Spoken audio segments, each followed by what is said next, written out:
Assalamu alaikum everyone. Today is International Day for Biodiversity. So, Eco-Network has organized a webinar on the topic of biodiversity for environmental sustainability. So, we have three guests basically. We have Professor Mohammad Jamaluddin Sir from Jahangarnagar University. We have Shahriar Cesar Rahman Bhaiya from Creative Conservation Alliance. He is the co-founder and CEO of Creative Conservation Alliance. And we are gonna have another guest, Hong Zing from Malaysia. He will join in the middle of the webinar. So now let's get started. Sir আপনার কাছে জানতে চাচ্ছি sir lockdown তো চলছে, তো লকডাউনে আপনার দিন কেমন যাচ্ছে, কেমন আছেন আপনি?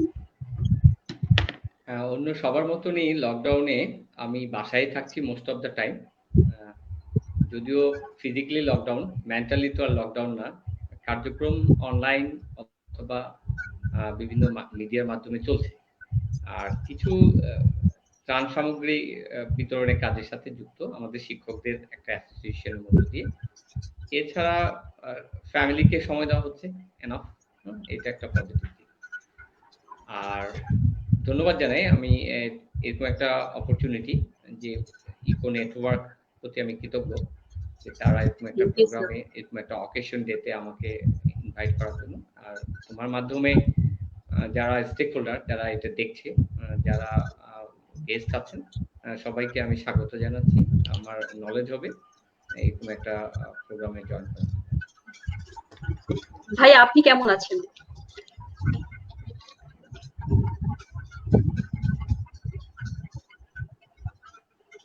হ্যালো, হ্যাঁ আপনি কেমন আছেন? হ্যালো সাদিয়া, আমাকে হ্যাঁ ভালো আছি, আপনি কেমন আছেন? জি ভাই আমিও ভালো আছি। ভাইয়া লকডাউনের কোয়ারেন্টাইন ডেজ গুলো স্যার ভাইয়া কেমন চলছে?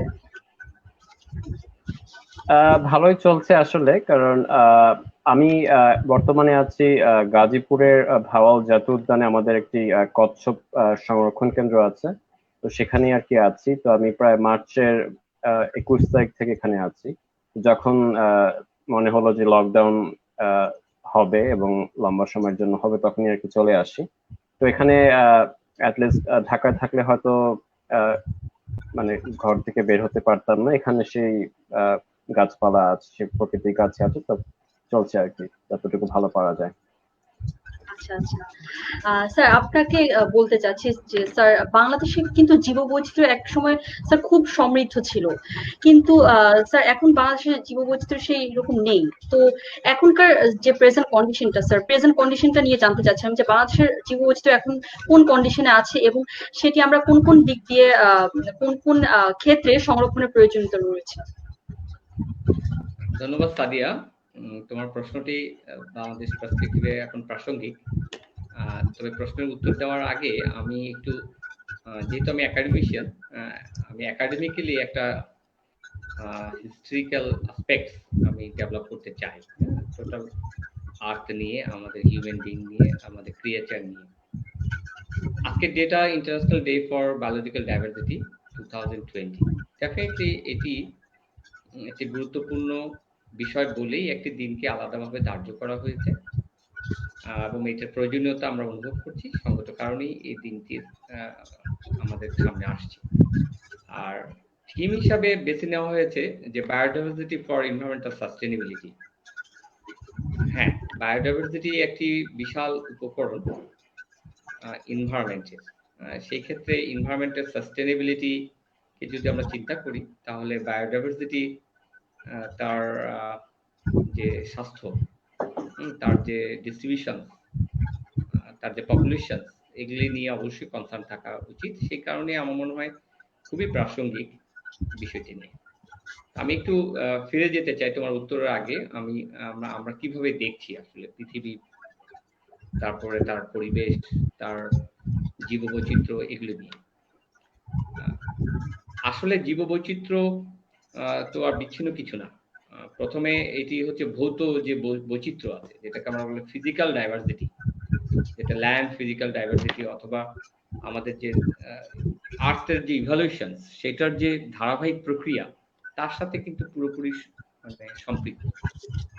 আমি যদি ধরি যে আর্থের ইভলভ হয়েছে সলিড আর্থ হিসাবে, বা আমাদের যে বিগ ব্যাং থিওরি, যেটা 13 বিলিয়ন বছর আগে আমাদের তৈরি হয়েছিল, সেখান থেকে যদি আমরা ইভলিউশনারি হিস্ট্রি ধরি, তাও 4.5 বিলিয়ন ইয়ার্স এগো আমাদের এই আর্থের বর্তমান স্টেট।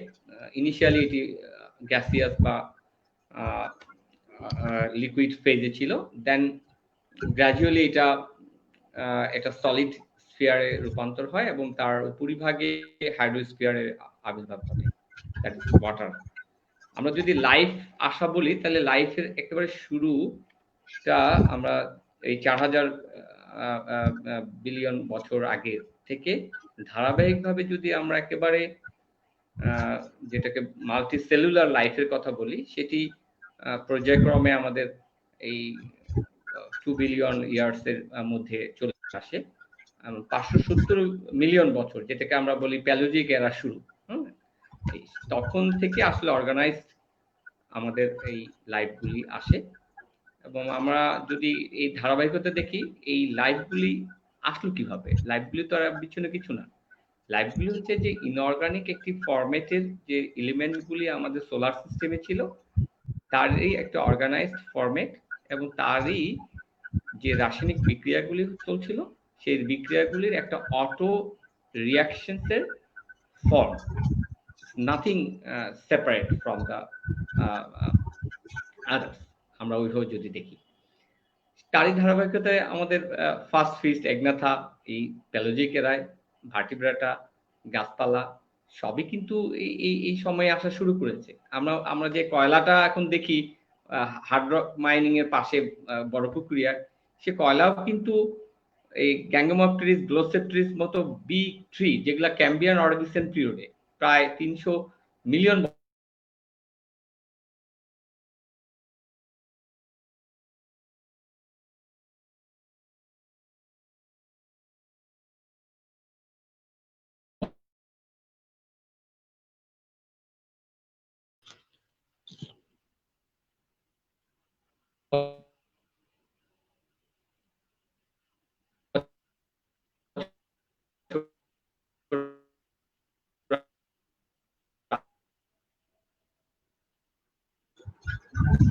হ্যালো স্যার, শুনতে পাচ্ছেন?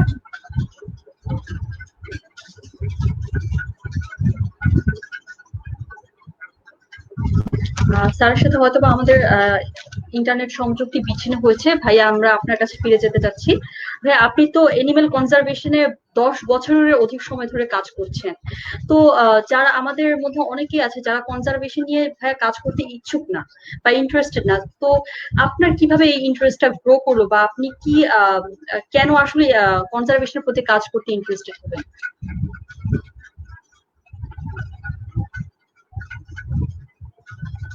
হ্যাঁ, আপনার মাইকটা মিউট।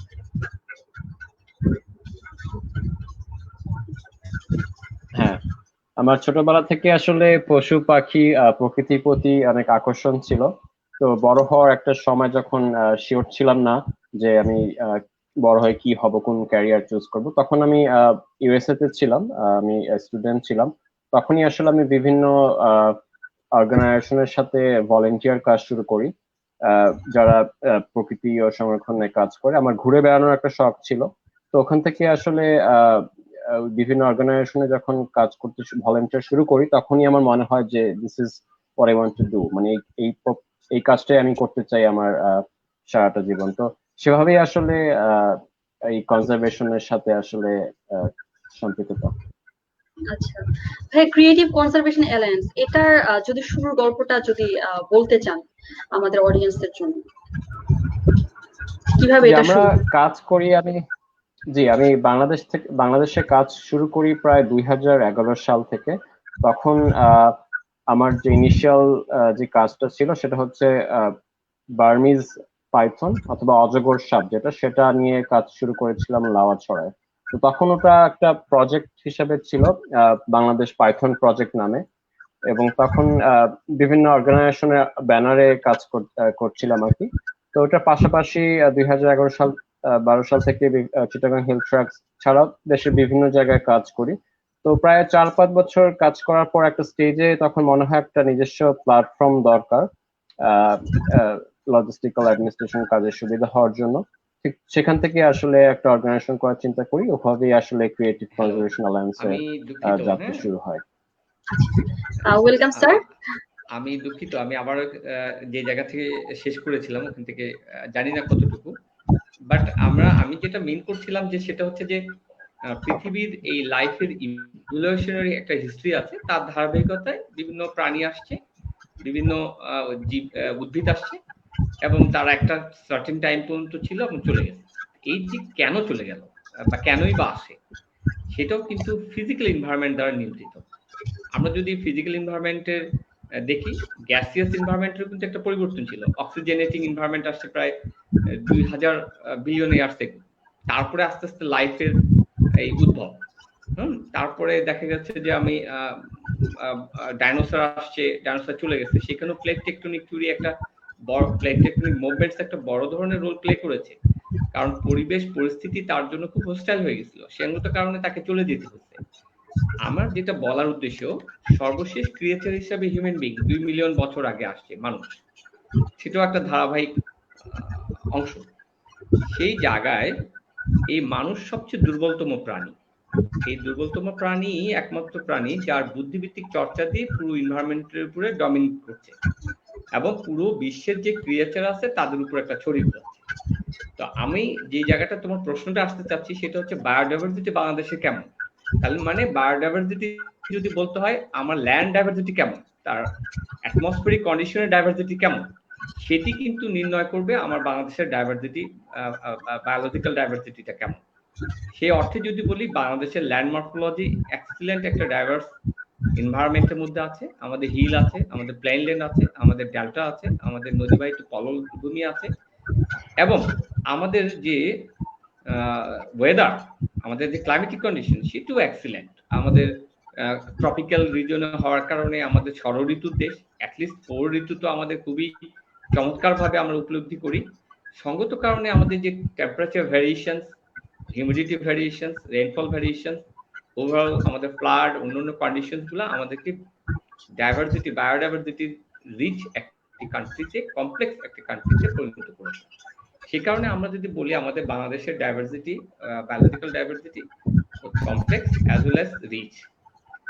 আমরা যদি আমাদের পরিসংখ্যান, আমি খুব শর্ট করে নিয়ে আসার চেষ্টা করছি এই কারণে যে সময় আছে, সময় আমার অন্য গেস্টরা আছে, তারা আরো ভালোভাবে বলতে পারবে। তবে আমি এই প্রসঙ্গে একটা জিনিস বলতে চাই যে আমরা যদি শেষ বিষয়ে আমরা 2020 সালে মার্চে আমাদের চট্টগ্রাম ইউনিভার্সিটি ফরেস্ট ডিপার্টমেন্টের যে প্রফেসর শফিল আলম স্যার, উনি আমার পরিচিত, ওনার যে পরিসংখ্যান বা ওনার যে লেখা, তার মধ্য দিয়ে আমরা যেটা পাই যে কত প্রকারের আমাদের প্রাণীকুল অথবা উদ্ভিদকুল আছে, তার যদি একটা পরিসংখ্যান দেখি তাহলে দেখা যাবে যে প্রচুর পরিমাণে মানে আমাদের উদ্ভিদকুল প্রাণীকুল আছে। আমি আমাদের যদি বাংলাদেশের ইকোসিস্টেম বেসড কথা বলি, আমাদের বায়োডাইভার্সিটিটা আমাদের ইকোসিস্টেম বেসড, সেখানে ফরেস্ট ইকোসিস্টেম হচ্ছে আমাদের ডমিনেটিং একটা হাব।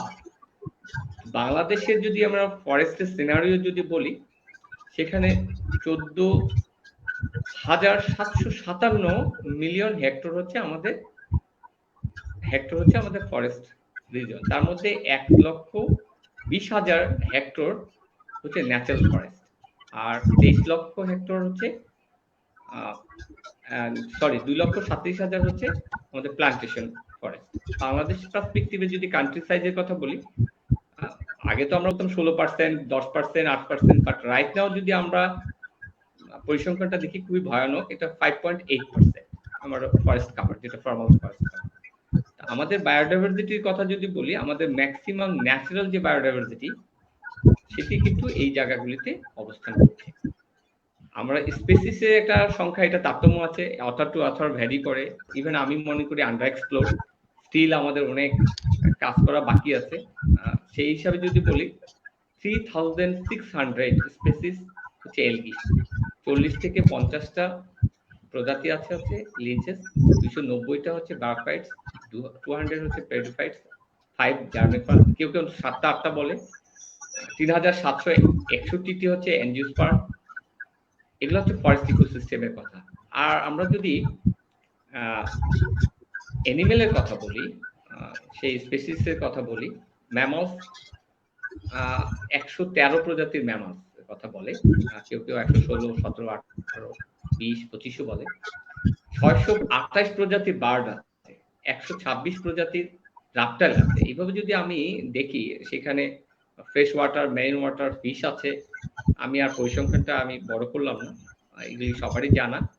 তাহলে আমি এই কথাটা বলতে চাচ্ছি যে এর মধ্য দিয়ে আমরা যেটা দেখতে পাই সেটা হলো আমাদের অ্যাকোয়াটিক লাইফ, আমাদের ল্যান্ড যে ফরেস্ট সেটা, আমাদের যদি এগ্রিকালচার সেক্টর বলি সেটাও কিন্তু আমাদের একটা বায়োডাইভার্সিটিকে সংরক্ষণ করছে। সেই জায়গা থেকে বলে আমাদের এগ্রিকালচার প্র্যাকটিসও কিন্তু ডাইভার্স। আমাদের কি হয় না, শীতকাল, বর্ষাকাল, সব জায়গা থেকে আমরা যদি হোমস্টেড গার্ডেন গুলোর কথা বলি, হোমস্টেড যে অ্যাক্টিভিটিস হতে পারে, এগ্রিকালচার সেক্টর বলি, সব মিলিয়ে একটা চমৎকার বায়োডাইভার্সিটি সম্পূর্ণ কান্ট্রি হিসেবে আমাদের চিহ্নিত। কিন্তু আমাদের এই বায়োডাইভার্সিটি আছে, তার কিছু থ্রেটও আছে। অলরেডি আমাদের এই বায়োডাইভার্সিটির মধ্যে থেকে অনেকে হারিয়েও গেছে, সেটা উদ্ভিদ প্রজাতি থেকে শুরু করে প্রাণীকুল পর্যন্ত। ইভেন আমাদের যে চাষাবাদের যে পদ্ধতি এবং আগামীতে যে চাহিদা সেটার উপর ভিত্তি করে অনেক চাষাবাদেরও আইটেম হারিয়ে গেছে, নীল চাষ এখন আর হয় না। সে অর্থে যদি বলি আমরা অনেক কিছু লসও করছি বা হারাচ্ছি। সেটা ন্যাচারাল কজে হতে পারে, মার্কেট ইকোনমির কারণে হতে পারে, যেটা হচ্ছে আমার হোমস্টে গার্ডেনের কথা বলি, অথবা আমাদের চাহিদার সামনে রেখে। কিন্তু প্রবলেম হচ্ছে যে আমাদের একমাত্র এই বায়োডাইভার্সিটির কন্ডিশনটার থ্রেট যদি আমি বলি, ওভার পপুলেশন। নাম্বার 1 থ্রেট হচ্ছে ওভার পপুলেশন। কেন? আমি যদি তিনবার প্রথম প্রায়োরিটি দিয়ে আমি বলি যে তিনটা কারণ, প্রধান কারণ কি? তিনটা কারণই আমার কাছে আসবে, over population, over population and over population. এই ওভার পপুলেশন এর কথাটা আমি এই কারণে বলছি, আপনার পপুলেশন সাইজ যখন বাড়বে, পপুলেশন যখন বাড়বে, তার খাদ্য সংস্থান করতে হবে, তার বাসস্থান সংস্থান করতে হবে, তার অন্যান্য পরিবহন, পরিচালন, ইন্ডাস্ট্রি, হোয়াটএভার সবকিছুই কনজাম্পশনসটা তার বেড়ে যাবে। আর সঙ্গত কারণে তার ইম্প্যাক্টটা পড়বে কিন্তু এই বায়োডাইভার্সিটির উপরে। কারণ আমাদের যে বায়োলজিক্যাল রিসোর্স আছে, আলটিমেট সোর্স তো আমাদের তাই, সকল কিছু রিসোর্স হচ্ছে এই বায়োলজিক্যাল রিসোর্স। আমাদের বাংলাদেশে একটা এত ছোট কান্ট্রি, তার মধ্যে 20 লক্ষ মানুষ, 20 কোটি মানুষ বসবাস করে, তাদের অন্ন, বাসস্থান, চিকিৎসা সবকিছু সংস্থান করতে হয়। সেরকম এক জায়গায় আমরা কিভাবে এই বায়োডাইভার্সিটিকে কনজার্ভ করব, অথবা তার সৌন্দর্য, তার মানে পরিচালনের জায়গাগুলিকে ঠিক রাখবো, এই চ্যালেঞ্জটা বাংলাদেশে একটা বড় চ্যালেঞ্জ। সঙ্গত কারণে বায়োডাইভার্সিটি যে স্টেজে এখন বাংলাদেশে আছে, সেই স্টেজটাকে যদি আমি এভাবে ন্যারেট করি, কিছু স্পেসিস আছে থ্রেটেড, যেগুলি নিয়ে আমাদের কাজ করছে, সেটা গাছের ক্ষেত্রেও আছে এবং প্রাণীর ক্ষেত্রেও আছে। কিছু স্পেসিস অলরেডি বিন এক্সটিংক্ট করেছে, যেগুলোকে ফিরিয়ে আনার হয়তো চেষ্টা আমাদের দেশে ওইভাবে নাই। তবুও কিছু কিছু সম্প্রতি যেগুলা বিলুপ্ত হয়েছে অথবা আইসোলেটেড হয়েছে, তাদেরকে ফিরিয়ে আনার চেষ্টা আছে। কিন্তু সবচেয়ে বড় প্রবলেম হচ্ছে যে আমাদের এগ্রিকালচার সেক্টরটা এই পরিমাণে ফ্লারিশ করছে, যার ফলে বায়োডাইভার্সিটি তার এগ্রিকালচার প্র্যাকটিসে যে আমরা অ্যাগ্রোকেমিক্যালস গুলো ব্যবহার করছি, তার কারণে হারিয়ে যাচ্ছে। সেটা যদি আমরা বলি অ্যাকোয়াটিক লাইফের কথা, সেখানেও একটা বড় ধরনের থ্রেট। আমরা যদি বলি আমরা ল্যান্ডে, বিশেষ করে ইনসেক্ট, বার্ড, এটা তো আপনি জানেন যে একটা ফুড চেইন। হ্যাঁ, আমরা যদি ইনসেক্ট থেকে শুরু করে অন্য কিছু যদি ধ্বংস হয়ে যায়, অন্য শকুন প্রাণী, অন্যান্য প্রাণীকুল, পাখিকুল, তারাও হারিয়ে যাবে। তারা তো আর এখানে আমাদের সৌন্দর্য বর্ধন করার জন্য আসেনি, তারা তো বেঁচে থাকার জন্য এই ল্যান্ডটাকে তারা চুজ করেছিল। সেই জায়গায় তাদের খাদ্য সংকট ঘটবে, আবাসনের জায়গাটা তাদের সংকট ঘটবে, সঙ্গত কারণে বায়োডাইভার্সিটি একটা হুমকির সম্মুখীন হবে। তো আমার মনে হয় বাংলাদেশে এখন বায়োডাইভার্সিটি অত্যন্ত হুমকির মুখে আছে। আমার অবজারভেশন হচ্ছে যে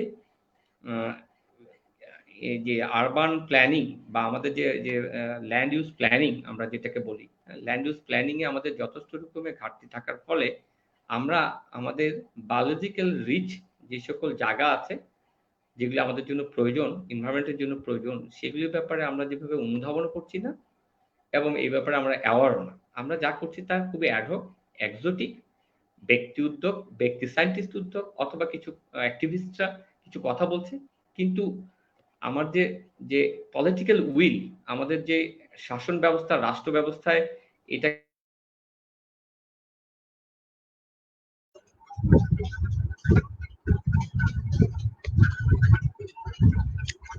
আমার মনে হয় স্যারের ইন্টারনেট সংযোগটি বিচ্ছিন্ন হয়েছে। ভাই, আমরা আপনার কাছে ফিরে আসতে চাচ্ছি। আপনি একটু আগে বলছিলেন যে আপনার পাইথন নিয়ে কাজ করছেন, তো এই প্রজেক্টটা নিয়ে জানতে চাচ্ছিলাম, পাইথন প্রজেক্টটা নিয়ে। জি, তো অজগর সাপ বারবেরিস পাইথন পৃথিবীর সবচেয়ে বড় সাপগুলোর একটা। তো আমরা প্রথমেই যেই যখন পড়ালেখা শিখি, অতে অজগর, অজগর আসছে তেরে, এটা ছোটবেলা থেকে আমরা শিখি। তো অজগর যদিও বলা হয় আসছে তেরে, অজগর হবে তেরে আসে না, কারণ অজগর নির্বিষ সাপ, এর কোনো বিষ নেই, মূলত শিকারকে পেঁচিয়ে ধরে শিকার করে খায় আর কি। তো অজগর সাপ বাংলাদেশে এক সময় অনেকখানি ছিল, পুরো বাংলাদেশি ওয়েটল্যান্ড গুলা, বিল, হাওর অঞ্চল, তারপর ইভেন গ্রামীণ যে বন ঝোপঝাড় ওখানেও ছিল। তো এখন আর কি ওভাবে আগের মতো নাই, বন জঙ্গল কমে গেছে, ওয়েটল্যান্ড যেগুলো আছে ওগুলো নষ্ট হয়ে যাচ্ছে, যার ফলে খুবই বিক্ষিপ্ত অবস্থায় কিছু পপুলেশন আছে। তো মূলত এখন অজগরের যে মেইন পপুলেশন গুলো সেগুলো পাওয়া যায় সুন্দরবন অঞ্চলে, এছাড়া পার্বত্য চট্টগ্রাম এবং কক্সবাজার জেলা এই অঞ্চলগুলোতে, পাশাপাশি সিলেট বিভাগের যে কিছু মিক্সড এভারগ্রিন ফরেস্ট আছে ওখানে পাওয়া যায়।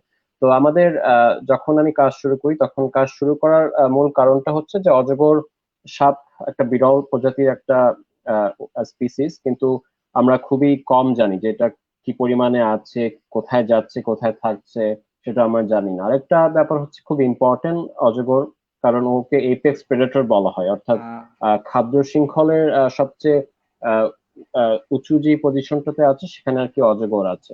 একসময় সিলেটের কিংবা অন্যান্য বনাঞ্চলে যেমন বড় প্রেডেটর যেগুলা চিতাবাঘ, ইভেন বাঘও ছিল। তো সেই প্রেডেটর গুলা খাদ্য শৃঙ্খলের নিচে থাকা যে প্রাণীগুলো আছে যেমন হরিণ ইত্যাদি খেয়ে সেটার পপুলেশন একটা কন্ট্রোল কিংবা ব্যালেন্সটা আনতো। তো যেহেতু এখন বেশিরভাগ বনাঞ্চলে আসলে সুন্দর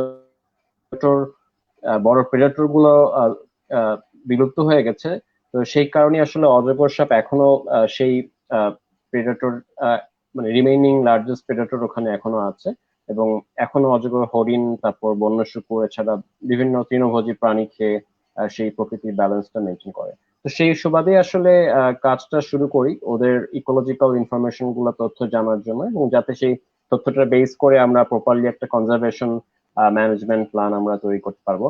সেই তখন আমরা কাজটা মূলত অজগরের শরীরে ট্রান্সমিটার স্থাপন করি। তো বেসিক্যালি ট্রান্সমিটার ছোট সিগন্যাল দিত, আমাদের একটা ইকুইপমেন্ট থাকতো, রেডিও রেডিও টেলিমেট্রি বলা হয়। তো সেটা সুবাদে আমরা ওর গতিবিধি পর্যবেক্ষণ করতে পারতাম। তো আমরা 2013 থেকে প্রায় 17 সাল পর্যন্ত প্রায় 10টা অজগর সাপ উপর ট্রান্সমিটার স্থাপন করে ওদের গতিবিধি এবং ওদের বিভিন্ন যে ইকোলজিক্যাল ইনফরমেশন গুলো আছে সেগুলো আমরা সংগ্রহ করি। তো এখন আর কি সেটা ওটার অ্যানালাইসিস হয়েছে, ওটার পাবলিকেশনের কাজ চলছে আর কি। তো একটা ইম্পর্টেন্ট জিনিস আমরা, জি সরি, একটা ইনফরমেশন অ্যাড করতাম। তো সাধারণত যেটা হয় যে অজগর সাপগুলো আসলে মানুষের চারপাশেই থাকে। তো আমরা কাজ করি মূলত লাউয়াছড়া জাতীয় উদ্যান, কমলগঞ্জ শ্রীমঙ্গলের মাঝামাঝি যে বনটা আছে, মৌলভীবাজার ডিস্ট্রিক্ট, ওখানেই আসলে আশেপাশে চা বাগান আছে, অনেক গ্রাম আছে। তো প্রায় বনাঞ্চলে থেকে গ্রামে পাওয়া যেত এই মানুষের হাঁস মুরগি খেয়ে ফেলতো, ইভেন ছাগলও অনেক সময় খেত। তখন যখন মানুষরা খবর দিত আমাদের অথবা বন বিভাগকে, তো ওই অজগর সাপগুলো ধরে আবার সেই বনে ফিরিয়ে দেওয়া হতো। বাট আমরা ওই ট্রান্সমিটারের মাধ্যমে দেখেছি যে এক্স্যাক্টলি যে সাপটা যেখানে পাওয়া গেছে গ্রাম থেকে যখন বনে ওকে ছাড়া হয়, ঠিক আবার সেই এক্স্যাক্টলি ওই গ্রামে ওই আগের জায়গাতে এক্স্যাক্টলি সে ফিরে যায়। অর্থাৎ পশু পাখির একটা নিজস্ব হোম রেঞ্জ থাকে, তো সেই ওই গ্রামটাইতেই ওর বাসা, যখন ওকে ওর জায়গা থেকে সরায় দেওয়া হয় সে আবার ঠিক আগের জায়গাতেই ফেরত যাবে। তো সেটা একটা গুরুত্বপূর্ণ আমাদের তথ্য ছিল আমাদের গবেষণার মাধ্যমে। ধন্যবাদ ভাইয়া আপনাকে। স্যার, আমরা আবারও আপনার কাছে ফিরে যেতে চাচ্ছি। আমি খুব শর্ট করে আনি, যেটা হলো আমাদের বায়োডাইভার্সিটি কন্ডিশনটা বাংলাদেশে আসলে একটু ভালনারেবল, বিশেষ করে প্লেস টু প্লেস। আমাদের এটা সংরক্ষণের জন্য অবশ্যই আমাদের এক নম্বর হচ্ছে পপুলেশন রিডিউস করতে হবে। এই ওভার পপুলেশন থাকলে কোনো না কোনো ভাবে ইন্টারফেয়ার করবেই। আরেকটা হচ্ছে যে আমাদের রাজনৈতিক যে উইল, আমি যেটাকে বলি সদিচ্ছা, সেটাকে একেবারে রাষ্ট্রীয় পর্যায়ে যে যে আমাদের আইন অনুশাসনগুলো আমরা করেছি, সেখানে যে বাস্তবায়নটা সেটা সঠিকভাবে হতে হবে। যেমন আমার ল্যান্ড ইউজ প্ল্যানিং করার সময় আমরা এখন, আমি আরবান ডেভেলপমেন্ট ডাইরেক্টরেটে যে কাজগুলো করছে, তা সেখানে কিন্তু এখন বায়োডাইভার্সিটিকে স্টাডি করা হয়। যেমন ধরুন আমি কক্সবাজার টু টেকনাফের মেরিন ড্রাইভের কথা বলি। এই মেরিন ড্রাইভটা এখন কিন্তু হ্যাজার্ডাস কন্ডিশন অ্যারাইজ করেছে। অথচ এই মেরিন ড্রাইভটাই যদি এই দিক দিয়ে রাস্তাটা হতো, কিন্তু 100 মিটার একটা ফ্লাইওভার, 100 মিটার পরে আবার land, 100 metre flyover, 100 metre land, তাহলে দুইটি সমস্যার সমাধান হতো। এক, যেই প্রাণীগুলি সি টু ল্যান্ড পর্যন্ত অ্যানক্রস করে, যাদের ব্রিডিং পিরিয়ডে অথবা পরিভ্রমণ আছে, তারা ইন্টারফারেন্সটা হতো না, নাম্বার ওয়ান। নাম্বার টু, আমাদের যে ফিজিক্যাল এনভায়রনমেন্ট, ফর এক্সাম্পল আমাদের যখন রেইন শাওয়ারটা হয়, আমাদের যখন বৃষ্টিপাত হয়, সে ল্যান্ডের পানিটা যখন স্লোপ দিয়ে সাগর পর্যন্ত আসতে নেয়, সে কিন্তু এখনের মতো বাধা পেত না, সে ড্রেন আউট হয়ে যেত। তার ফলে যে ইরোশনটা হচ্ছে এখন ওয়েভের কারণে, সেই ইরোশনটা ডিটার হতো। তার মানে আমি এটা বুঝাতে চাচ্ছি যে আমাদের ল্যান্ড ইউজ প্ল্যানিং এ যখন ইনফ্রাস্ট্রাকচার ডেভেলপ করব, সেইখানে যে অ্যাক্টিভিটিস গুলো হবে, সেখানে বায়োলজিক্যাল যে অ্যাসপেক্টস গুলো, সেগুলোকে স্টাডি করে, অ্যাসেসমেন্ট করে, তার পরিভ্রমণের জায়গাটাকে নিশ্চিত করে এই ডেভেলপমেন্ট গুলো করা যায়। এখন কিন্তু সারা পৃথিবীতে স্লোগান হয়েছে যে ইকোসিস্টেম বেসড ডেভেলপমেন্ট। এই ইকোসিস্টেম বেসড ডেভেলপমেন্টটাকেই আমাদের প্রাধান্য দিতে হবে। এটি ইকোসিস্টেম বেসড ডেভেলপমেন্ট, একদিকে ইকোসিস্টেম বেসড ম্যানেজমেন্ট, হ্যাঁ, এবং এটা প্র্যাকটিস। এই বিষয়টা যদি আমাদের মতো এরকম ক্ষুদ্র দেশে অধিক সংখ্যক মানুষ যেখানে বাস করে, আমরা যদি এটা ইমপ্লিমেন্ট করতে না পারি, তাহলে অচিরেই শুধু চাষাবাদের জমি অথবা এগ্রিকালচার, বিভিন্ন প্রজাতির ভ্যারাইটির কেমিক্যাল, এটাকে বলে ম্যানিউর অথবা ফার্টিলাইজার ডিপেন্ডেন্ট আমরা প্ল্যান্ট দেখবো। আদারওয়াইজ আমরা ন্যাচারাল কোনো কিছু দেখবো না, সবই ইলিমিনেট হয়ে যাবে। আমি ফর এক্সাম্পল আমি যদি ধরে নিলাম যে ওকে, সুন্দরবন আমি ইন্টারফেয়ার করলাম না ফিজিক্যালি, তার গাছ কাটলাম না, তার এটা করলাম না, তার, কিন্তু চারপাশে যেভাবে আমি ইন্ডাস্ট্রি করছি, এই গাছগুলো যেখান থেকে রস আহরণ করে, তাকে যদি আমি পলিউট করে দিই ইন্ডাস্ট্রিয়াল ইনফ্লুয়েন্সের মাধ্যমে, তাহলে তো সে ওখানে থেকেই মারা যাবে। তো ইভেন আমরা যদি এয়ার পলিউশনটাকে কন্ট্রোল না করি, তার যে প্রবলেম, সেটা তো দূর থেকেও আমরা করছি, তাই না? তার মানে আমাদের সার্বিক ব্যবস্থাপনায়, অর্থনৈতিক ব্যবস্থাপনা তো বটেই, ইন্ডাস্ট্রিয়াল যে ব্যবস্থাপনা অথবা ডেভেলপমেন্ট ব্যবস্থাপনায় এই জিনিসগুলো ইনকর্পোরেট করতে হবে, নচেত আমাদের এই বায়োডাইভার্সিটি কন্ডিশনটা যা আছে তাও থাকবে না।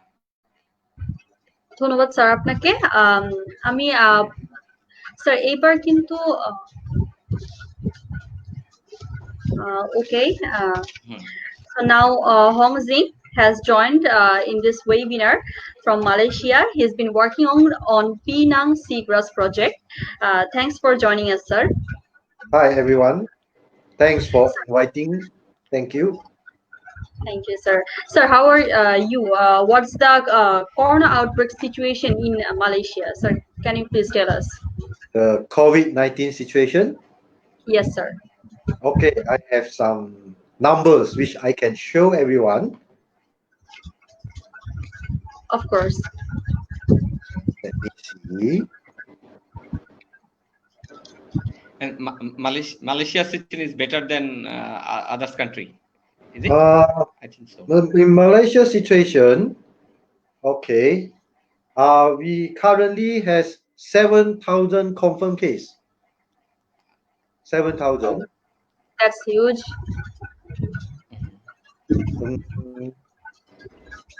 And then currently we have 5,800 recovered. So the total patient in the hospital is 1,000 plus. Oh. 1,000 plus. And then we also has our lockdown. we locked down our country during March, 17th of March, in the Okay, middle of March. so how are you spending time in this lockdown situation? Yeah, during lockdown situation, we have to stay at home.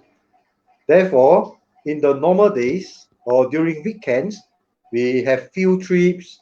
We need to go to seagrass and other places. But now we cannot carry out all these activities. We have to do it at home by using YouTube. We do YouTube videos or we share with our friends using online media, such as what we did today. So, sir, And then, I want to know about your organization, Penang Seagrass Project, and your hello, yes, I'm here.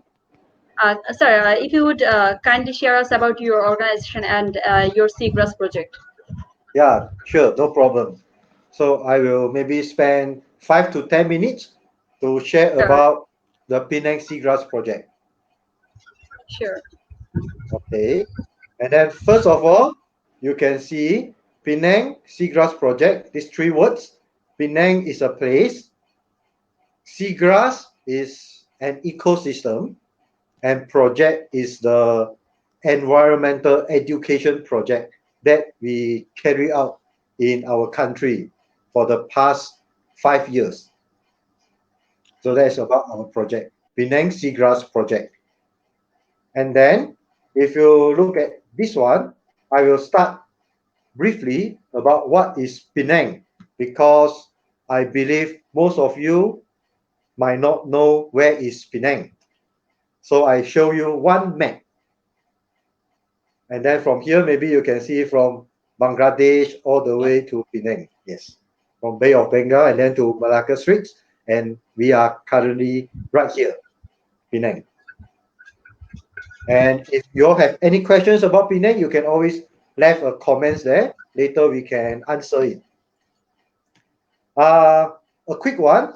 So to let you know about Penang, you can see Penang also once was under British. They set up Penang as a trading port in 1786. And then currently, the Penang is a good place for tourism because many people like to come here. You can see why, because perhaps top 10 best budget travel destination, 10 island to go before you die, and so on.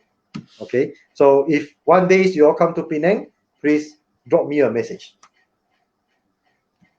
And then next we talk about what is seagrasses. From here, you can see Penang is a state just beside the sea. And then Yes. if we enlarge the box, Yes. you can see the red color. Penang is an island. We are actually a small island, the red color island. And then if we enlarge the box again, you can see there is number 4 is the bridge which join between the island and the mainland. And number 3 is our project site. Number 3 is in the middle of the sea. And number 4 is the bridge. Is that clear? Yes. Yep. Okay. So what we do, our project on this number 3 is, we can see next photos. This photo taken on number 3, which is on the seagrass bed, and the bridge number 4 is far behind. So it looks green. We call this seagrass. But the seagrass, they are not always exposed. The seagrass is only exposed during low tide. To make everyone visualize better, this is what happened during high tide. Seagrass is underwater. But during low tide, it will be exposed. So this is why seagrass is unique, because when we walk on top of the seagrass, we can find many sea creatures. Okay? Okay. And then the seagrass is important because they are the primary food source of some of the very important animals. For example, number 1, the green sea turtles, and number 2, the dugongs. These two animals, they basically consume seagrass to survive. And this slide will show you some of the main seagrass we can find in Penang. So number one is the spoon seagrass. It looks like spoon. And number two, we call it tape seagrass. It looks like tape. So at the bottom, you can see something like a fruits. That is actually the fruits of the tape seagrass. So seagrass, they are flowering plants that has flower and fruits, just like normal plants, but there's live under the sea. And then if you look at the photo number 3, we can also see some of the common animals you can find on the seagrass bed. Yes. This number 3, you can see we have biscuit starfish, we have sea anemones, and so on. So seagrass bed is something very interesting. It's just like an aquarium where people go and they can discover. So on the left side of the slide here, we can see why seagrass is important. So number one, we say they are the most productive ecosystem because they grow very fast, and then significant carbon stock. When they grow, they will capture the carbon dioxide in the air. And then they are the breeding ground. That means the fish, crabs, prawns, shrimp, they reproduce at seagrass bed. So they provide seafood for local residents and everyone else.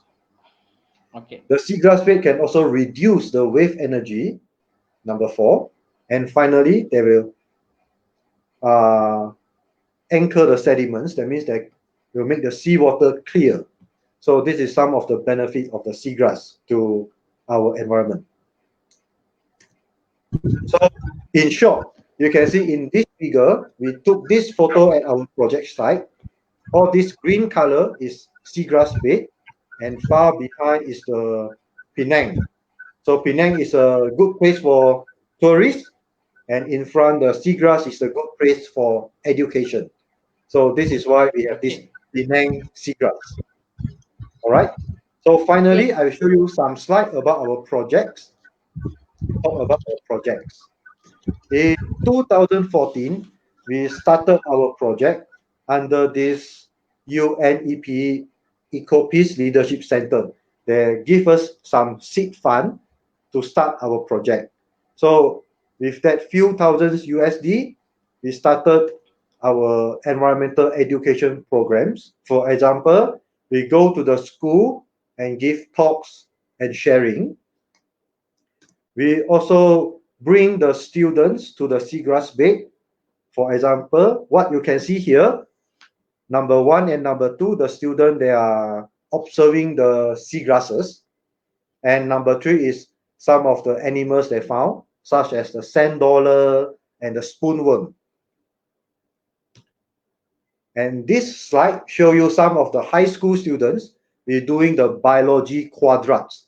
I believe most of the high school students, if they study biology, they study about quadrats, catch and release.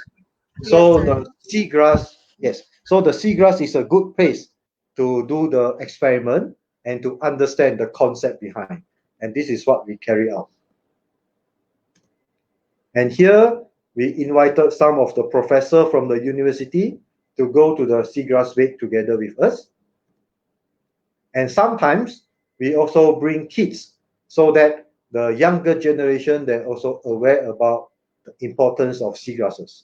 And what I forget to tell just now is our main agenda, our main motive and pillar is actually to let more people aware of the seagrass ecosystem.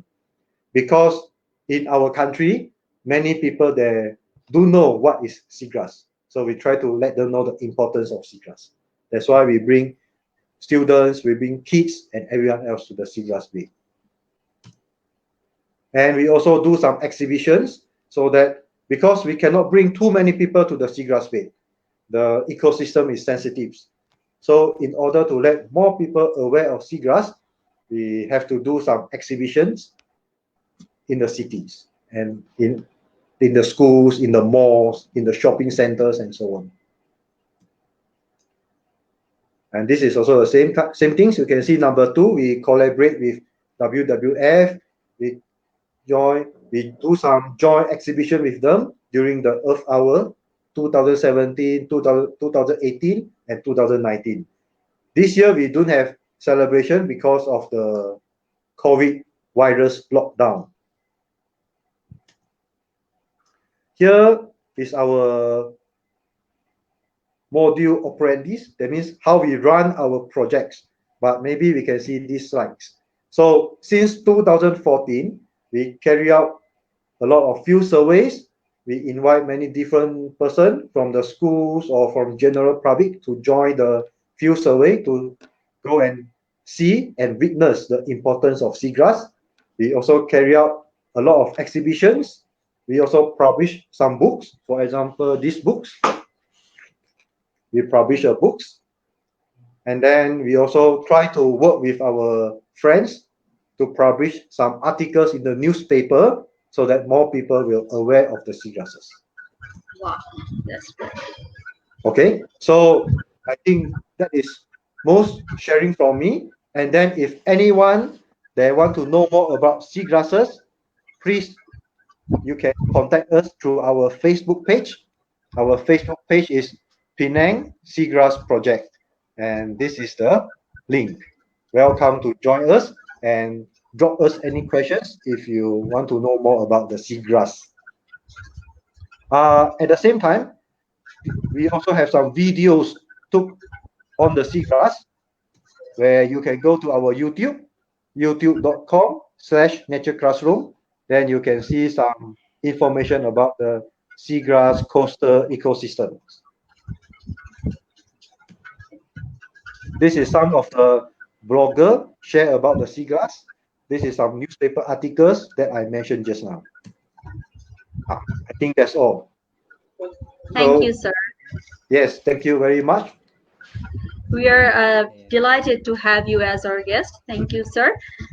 Thank you. And it is nice. It is nice presentations for us. It's a lot of things we learn from these presentations. Especially, I have one question. Please. Nearby one tourist spot. One tourist spot is nearby this project area. Yes. And the tourists are enjoying these sort of aspects. Is it? Tourists are. So far, yes. When the tourists come to Penang, they mostly enjoy the food, the history, okay, and also the mountain and the beach. And normally, the tourists there will not go to the seagrass bed because the seagrass bed only exposed during low tide and very muddy, very soft, just like the mangrove. So when people went, they will become very dirty. Therefore, the normal tourists they will not go. Okay, so only education purpose, the students will go for education purpose. Yeah, the student go for education purpose, and sometimes the fishermen they will go and collect some fishery products such as shellfish and so on. And then to answer the questions, can we harvest the seagrass as food? Some people they harvest the fruits and eat. I read some articles maybe in Indonesia, but in Malaysia we normally don't harvest the seagrass, but we harvest the seafood, the product, the crabs, the prawns that reproduce at seagrass bed. Sir, can the herbivores eat seagrass? People normally don't eat the seagrass because the seagrass is very hard. People eat the seaweed.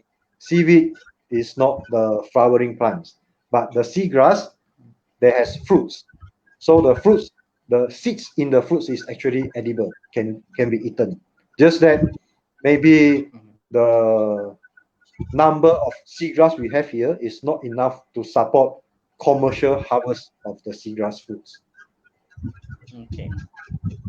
Thank you, sir. Thank you. Thank you again. We are delighted to have you as our guest.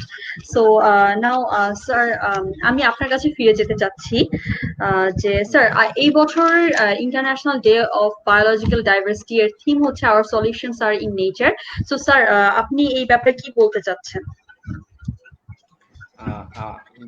ব্যক্তিগতভাবে এইবার যে প্রতিপাদ্য বিষয় এটা এনভায়রনমেন্টের কথা যদি আমরা বলি, তাহলে আমি বায়োডাইভার্সিটিকে যদি আমি ফোকাসিং ইস্যু ধরি, এনভায়রনমেন্টের একটা উপকরণ, তাহলে আমার ল্যান্ড ডাইভার্সিটির উপরে আমার নজর দিতে হবে। আমার ল্যান্ড ডাইভার্সিটি এবং ক্লাইমেটিক কন্ডিশনস এবং যে অ্যানথ্রোপোজেনিক অ্যাক্টিভিটি যা চলছে, যেটাকে আমরা বলি যে আর্টিফিশিয়াল অ্যাক্টিভিটি, এগুলোর উপর আমার নজর দিতে হবে।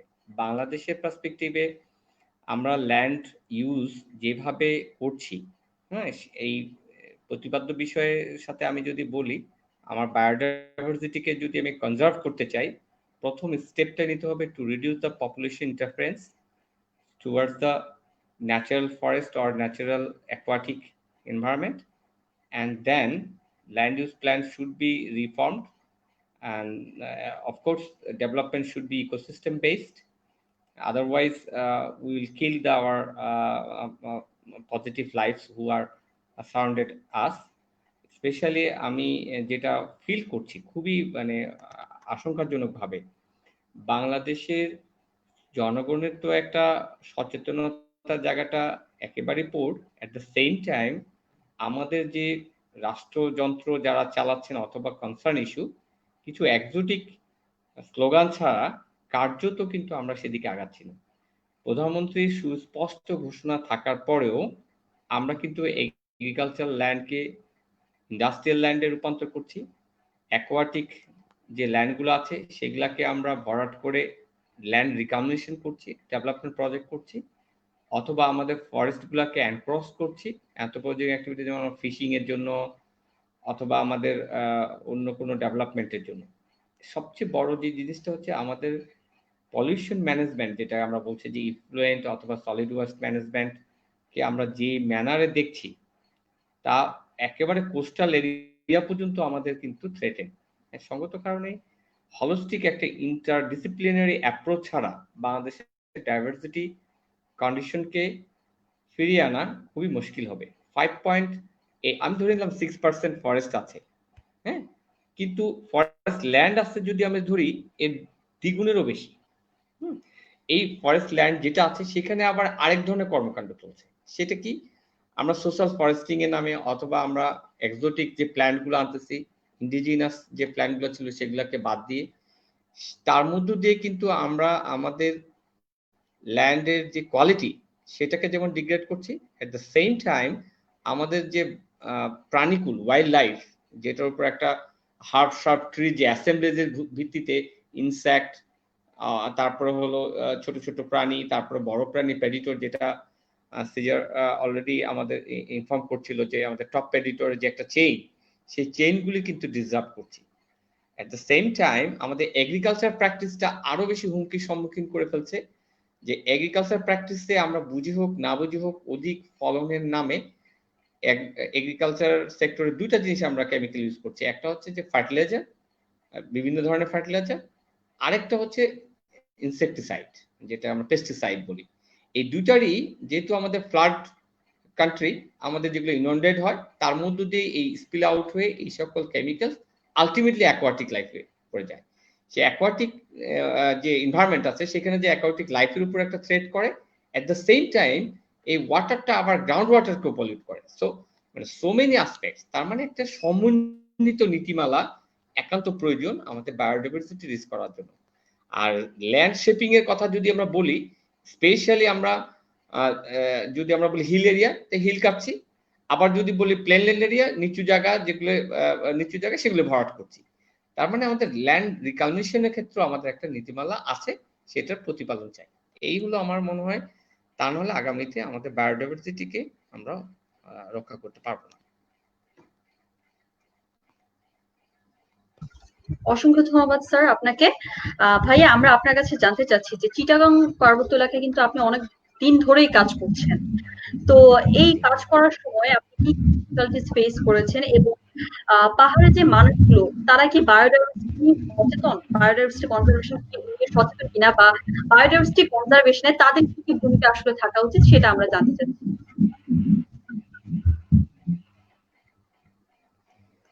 Thank you.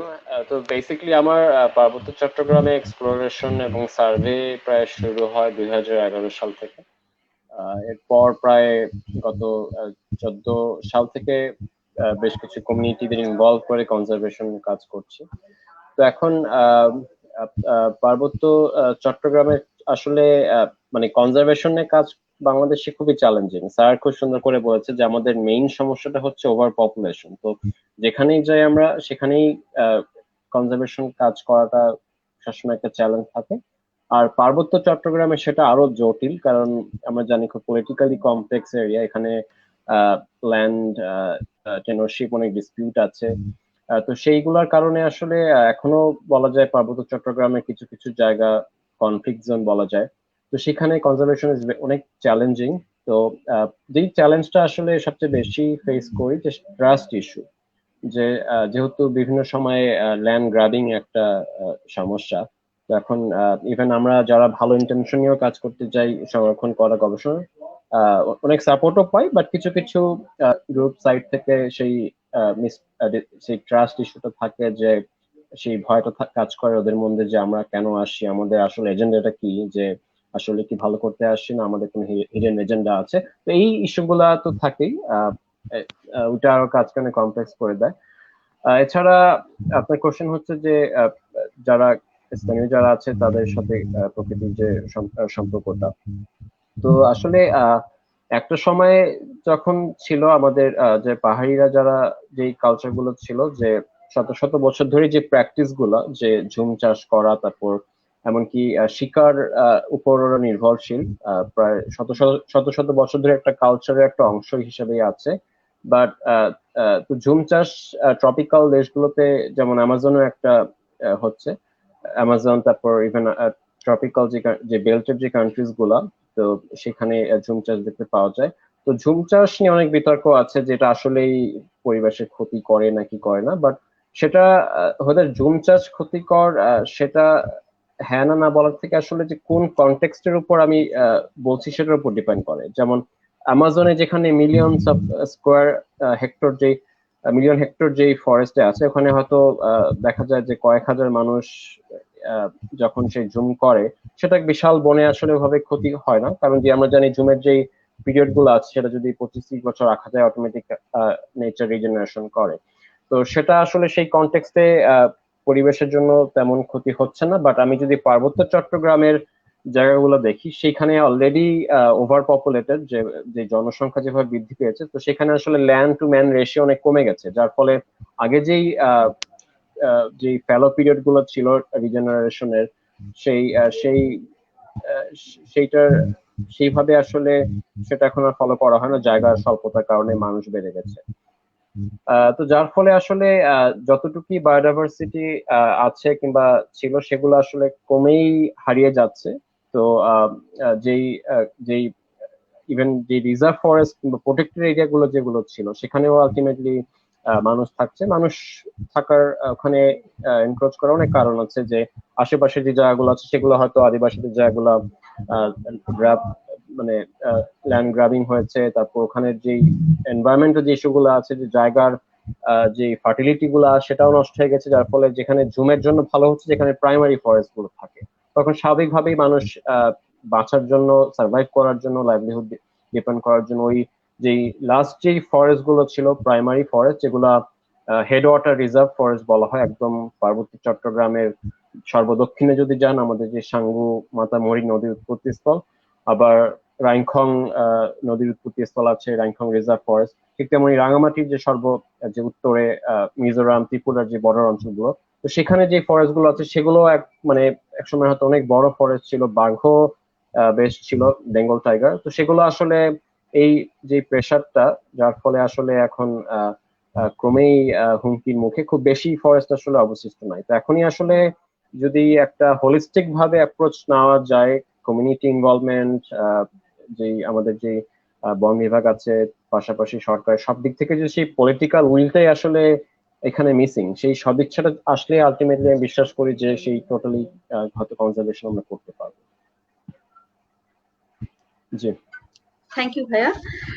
স্যার, আমি আপনার কাছে জানতে চাচ্ছি যে স্যার, আপনি তো চিটাগাং পার্বত্য এলাকায় আপনি অনেক বছর ধরেই যাচ্ছেন, প্রতি বছরই হয়তো 1-2 বার করে যাওয়া হয়। তো এটার তে কি আসলে চেঞ্জ দেখেছেন, যে পার্বত্য এলাকা আগে কেমন ছিল আর এখন কেমন আছে, এটা নিয়ে যদি কিছু বলতেন। ধন্যবাদ সাদিয়া, তোমাকে নিয়েও এরকম একটা পার্বত্য এলাকায় যাওয়া হয়েছে আমার সুযোগ। সেই সুযোগে আমি আহ, বলতে চাই যে পার্বত্য এলাকা সিজার খুবই চমৎকার ভাবে বলেছে। ওর অভিজ্ঞতাটা আমার চেয়েও ভালো, কারণ আমি এডুকেশনাল ট্রিপেই মূলত গিয়েছি ছাত্র বয়সে এবং বর্তমানে ছাত্রদেরকে নিয়ে। সেই 1990 সাল থেকে বর্তমান পর্যন্ত আমি প্রায় প্রতি বছরই টেকনাফ থেকে সীতাকুণ্ড পর্যন্ত করি, যাই। তা আমার যেটা অবজারভেশন হচ্ছে যে একসময় আমি সীতাকুণ্ড অঞ্চলে যখন যেতাম তখন গাছপালা কম ছিল। আর উপরের দিকে চন্দ্রনাথের উপরের দিকে উঠলে আমরা দেখতাম যে কোনো পাখি নেই। এখন আবার রিভার্স কন্ডিশনস, এখন দেখি কিছু গাছপালা হচ্ছে, গাছপালা আছে, পাখিও আছে কিছু কিছু। তার মানে আমরা ডেভেলপমেন্ট মনে হচ্ছে। আসলে বস্তুতপক্ষে ডেভেলপমেন্ট না, আমরা কিছু হারিয়ে ফেলছিলাম, বেশি পরিমাণে হারিয়ে তা পুনরায় কিছু রিগেইন করছি। সীতাকুণ্ড বা পাহাড়ি অঞ্চলে ভ্যালিতে যে রিচনেসটা আছে, হিল টপগুলি খুব স্ট্রেসে আছে। কারণ হিল টপে যে সয়েল কন্ডিশনস, তার ময়েশ্চার কন্টেন্ট এবং তার যে ইন্ডিজিনাস যে ট্রি গুলা ছিল, যে প্ল্যান্ট গুলা ছিল, তা হারিয়ে যাওয়ার ফলে এটা কনসিকুয়েন্সের মধ্য দিয়ে এর সয়েল কোয়ালিটি এবং তার যে হার্বশার্প ট্রি, আমরা যে অ্যাসেম্বলেজ, সেই অ্যাসেম্বলেজটাও ডিট্রয়েট করে। যার ফলে এখন যে এক্সোটিক বা এলিয়েন স্পেসিস গুলো আমরা প্ল্যান্ট হিসাবে আমরা যেগুলা লাগাইছি, যেমন অ্যাকাশিয়া, ইউক্যালিপটাস অথবা অন্য কোনো ধরনের গাছ, সেগুলি গাছ আকারে হয়তো বড় হচ্ছে, কিন্তু হার্বশার্প ট্রি যে অ্যাসেম্বলেজ সেটি কিন্তু ডেভেলপ করছে না। যার ফলে দুই তিনটা জিনিস ডেভেলপ করছে, একটা ট্রি হচ্ছে বটে, বাট ট্রির যে নিচে শেড, সেই শেডটা কিন্তু ইনন্ডেট হচ্ছে এবং সয়েল ইরোশন হচ্ছে। হার্বশার্প ট্রি যে অ্যাসেম্বলেজ না থাকার ফলে সয়েলে যেটাকে আমরা বলি অর্গানিক ম্যাটার, অর্গানিক ম্যাটার কম থাকার ফলে হার্ব শার্প থাকছে না।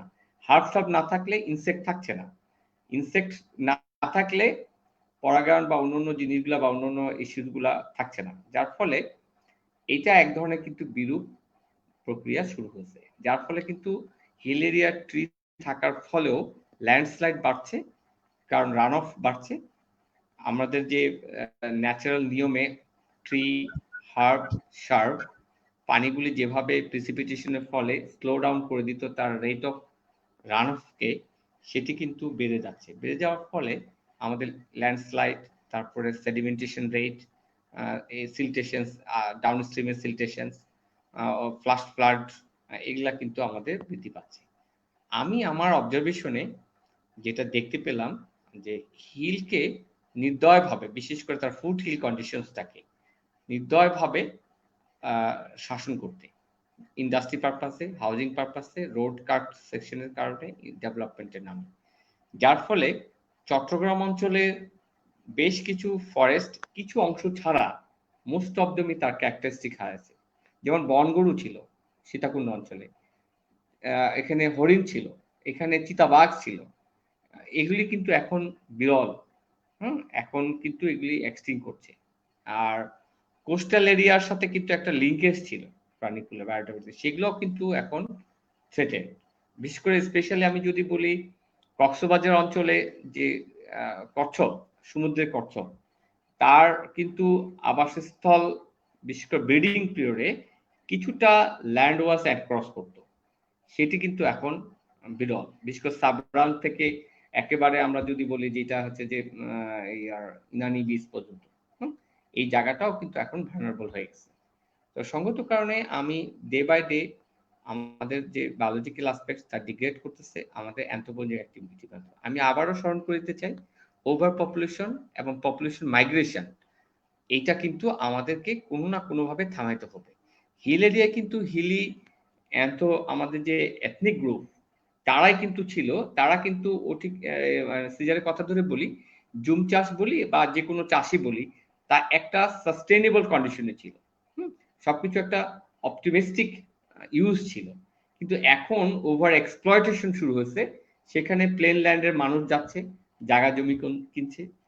যেমন আমি এক্সাম্পল দিয়ে তোমাকে বলতে পারি, সীতাকুণ্ড যে ইকো পার্ক, এটি কি আসলে ইকো পার্ক নাকি একটি পার্ক? হ্যাঁ, এটি ইকো পার্কের নামে এক ধরনের জমি বন্ধ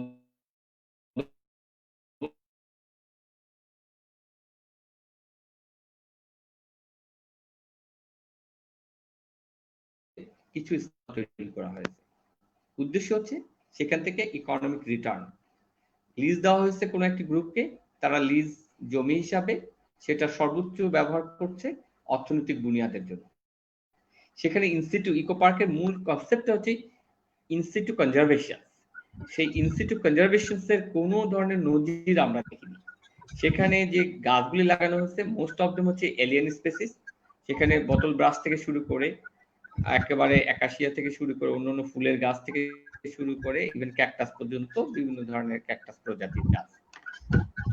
আমার কথা হলো যে যদি আমরা মিন করি যে আমরা একটা ইকো পার্ক করব বা আমরা একটা সাফারি পার্ক করব অথবা ইকোলজিক্যালি ক্রিটিক্যাল এরিয়া আমরা ডিক্লেয়ার করব, তাকে অ্যাজ ইট ইজ মেনটেন করা উচিত। কারণ এগুলি এই কারণে প্রয়োজন যে থ্রেটেড স্পিসিস গুলি আমাদের কাছ থেকে চলে যাচ্ছে, তাদের জন্য একটা নিরঙ্কুশ আবাসস্থল তৈরি করে দেব, তার মধ্য দিয়ে তাদের প্রজাতিটাকে আমাদের মাঝে টিকিয়ে রাখবো এবং পারলে সেটাকে ন্যাচারাল কন্ডিশনে আমরা এটাকে আরো বেশি ছড়িয়ে দেওয়ার ব্যবস্থা করব। কিন্তু তা না করে আমাদের বাণিজ্যিক ভিত্তিতে এই ল্যান্ডগুলি দেওয়া, স্থাপনা তৈরি করা, ট্যুরিজমের একটা পার্ক লাইক ট্যুরিজমের ব্যবস্থা করা, এটা আমার মনে হয় থামাতে হবে। তা না হলে হিলের যে বৈশিষ্ট্য সেগুলি হারিয়ে যাচ্ছে। Thank you sir. সিজার ভাই, আপনার কাছে প্রশ্ন যে আপনি তো টর্টয়েস কনজারভেশন সেন্টারের সাথে কাজ করছেন, তো how you got interested to work with tortoise project? আচ্ছা, একটু আবার রিপিট করবেন? ভাই, আপনি টর্টয়েস কনজারভেশন সেন্টারের সাথে endangered or endangered species নিয়ে কাজ করছেন, তো ইন্টারেস্টিং ভাইয়া গ্রো হলো যে টর্টয়েস নিয়ে কাজ করবেন।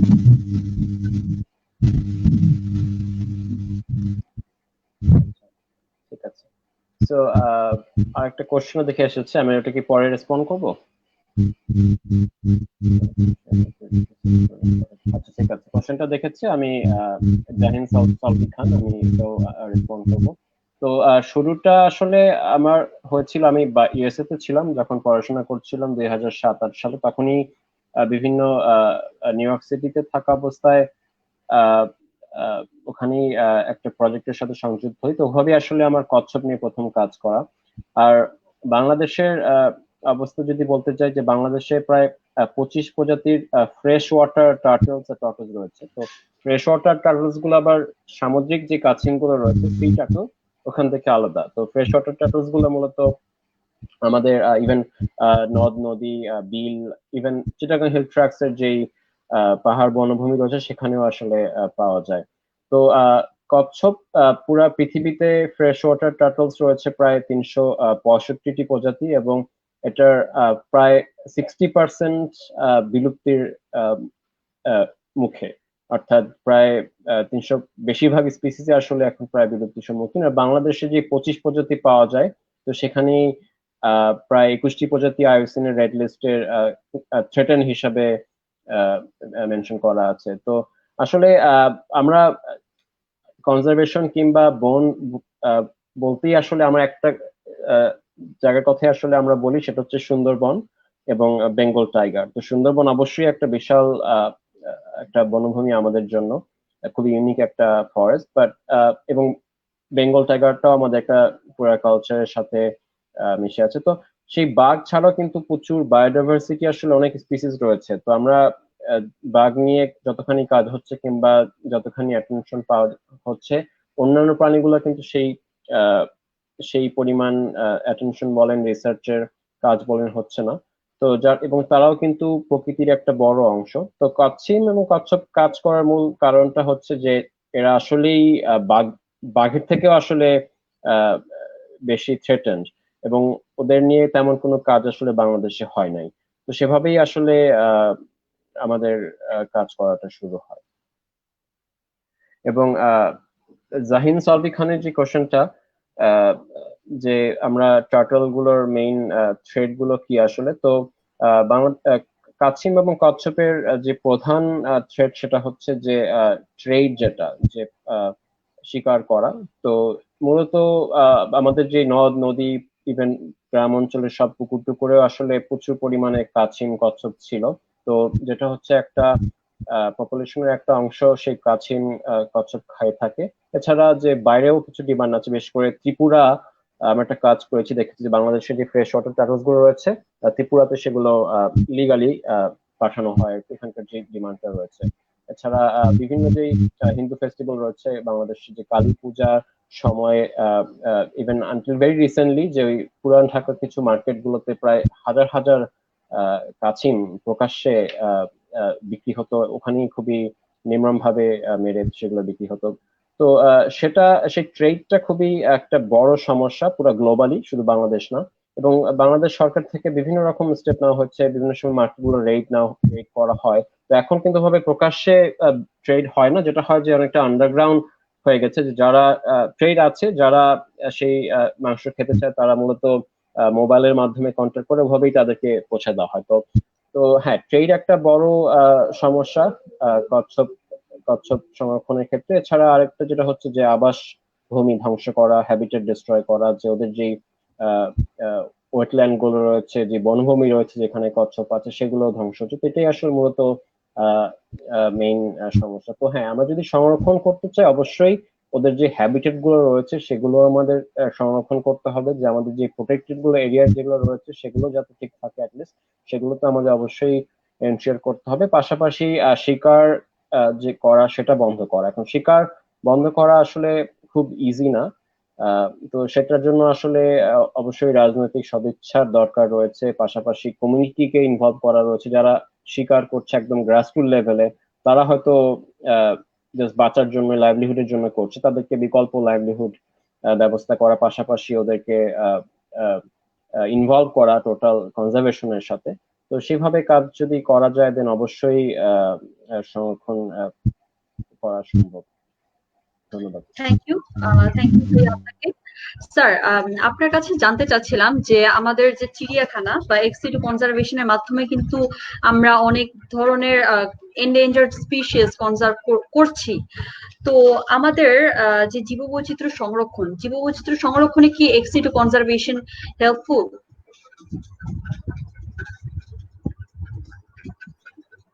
স্যার, শুনতে পাচ্ছেন? আসলে জু কিন্তু ইনসিটু কনজারভেশন না, জু হচ্ছে ex situ. It's like not like the conservation, it's a kind of catalogue, it's a live catalogue you can say. আসলে বোটানিক্যাল গার্ডেন আর জু হচ্ছে সিমিলার। বোটানিক্যাল গার্ডেন হচ্ছে প্ল্যান্টের একটা অ্যাসেম্বলেজ, ডাইভার্স প্ল্যান্ট থাকবে যার মধ্য দিয়ে এক ধরনের কনজারভেশন হয় বটে, বাট মোস্টলি টার্গেট থাকে প্ল্যান্ট সম্পর্কে জানা। জু সেরকম বিভিন্ন প্রাণীকুলের একটা ডিসপ্লে সেন্টার, সেখানে বিভিন্ন ধরনের প্রাণী থাকে, কিন্তু একটা কন্ট্রোলড এনভায়রনমেন্টে। আর সঙ্গত কারণে কন্ট্রোলড এনভায়রনমেন্টে হওয়ার ফলে তার যে যে স্বতঃস্ফূর্ত যে চলাচল এবং স্বতঃস্ফূর্ত যে বেড়ে ওঠা এবং তার মাধ্যমে যে এক্সপানশন করা তার লাইফকে, সেটি সম্ভব না। সঙ্গত কারণে আমার মনে হয় ইনসিটু কনজারভেশন বলতে যেটা আমরা বুঝি সাফারি পার্ক বা ইকো পার্ক, সেগুলি খুবই helpful. Zoo is not helpful. পার্সপেক্টিভে কিছু আছে, আমাদের কনজারভেশন সাফারি পার্ক আছে, ন্যাশনাল এয়ার পার্ক আছে, সেগুলি হেল্পফুল, অবশ্যই হেল্পফুল। তবে যে পরিবেশ পরিস্থিতি প্রিভেল করা উচিত এদের, সেটাকে আমরা সাপোর্ট করতে পারি না। আমাদের অর্থনৈতিক সীমাবদ্ধতা, আমাদের গবেষকদের অপতুলতা, মানে আমাদের রেসপেক্টিভ যে সকল প্রাণী রাখবো অথবা প্ল্যান্ট রাখবো, তার রেসপেক্টিভ কিন্তু স্পেশালিস্ট থাকতে হবে। হ্যাঁ, তাকে আন্ডারস্ট্যান্ড করতে পারে, তার প্রবলেমগুলি আইডেন্টিফাই করতে পারে, তার হ্যাবিটেটটাকে যথেষ্ট রকমের সুন্দর করার জন্য যা যা দরকার সেগুলো সাপোর্ট করতে পারে। সেটি অবশ্যই এটা একটা এক্সপেন্সিভ এপিসোড। আর সঙ্গত কারণে সারা পৃথিবীতেই এই সাফারি পার্কগুলি, ইকো পার্কগুলি যখন তৈরি করা হয়, তার মূল উদ্দেশ্য থাকে, but at the same time সেটাকে ইকোসিস্টেম বেসড ট্যুরিজম বলে, আমরা বলি, যাতে আনডিস্টার্ব সিচুয়েশনে বা লেস ডিস্টার্ব করে ট্যুরিস্টরা এনজয় করে, তার মধ্যে দিয়ে একটা অর্থনৈতিক ব্যয় হয় যা ওর পিছনে খরচ করা যায়। তো সেই অর্থে এখনো ইনস্টিটিউট কনজারভেশন এর পূর্ণাঙ্গ রূপ বলা যাবে না, দু একটি আছে, দুলা হাজরা যেটা কিছুটা চেষ্টা করা হচ্ছে, অথবা আমাদের বঙ্গবন্ধু যে সাফারি পার্ক আছে সেখানেও কিছু চেষ্টা করা হচ্ছে, বাট এটা আমাদের জন্য এখনো যথেষ্ট না। আর একটা বিষয় আমার মনে হয় আমি একটু মিস করে গেছি, সেটা আমি আবার একটু তুলতে চাই। সুন্দরবন আমাদের জীববৈচিত্র্য রক্ষার ক্ষেত্রে একটা বড় ধরনের রোল প্লে করে। সাদিয়া, আমাকে কি শোনা যাচ্ছে? জি স্যার, অবশ্যই শোনা যাচ্ছে স্যার। হ্যাঁ, সুন্দরবনের ক্ষেত্রে আমি এটা মিস করে গেছি। আমি সেই বিষয়ে বলতে চাই, কেন সুন্দরবন আমাদের জীবনে ইম্পর্টেন্ট, তা কিন্তু এই আমফান যে ঝড় সেটা আবারও আমাদেরকে স্মরণ করে দিল।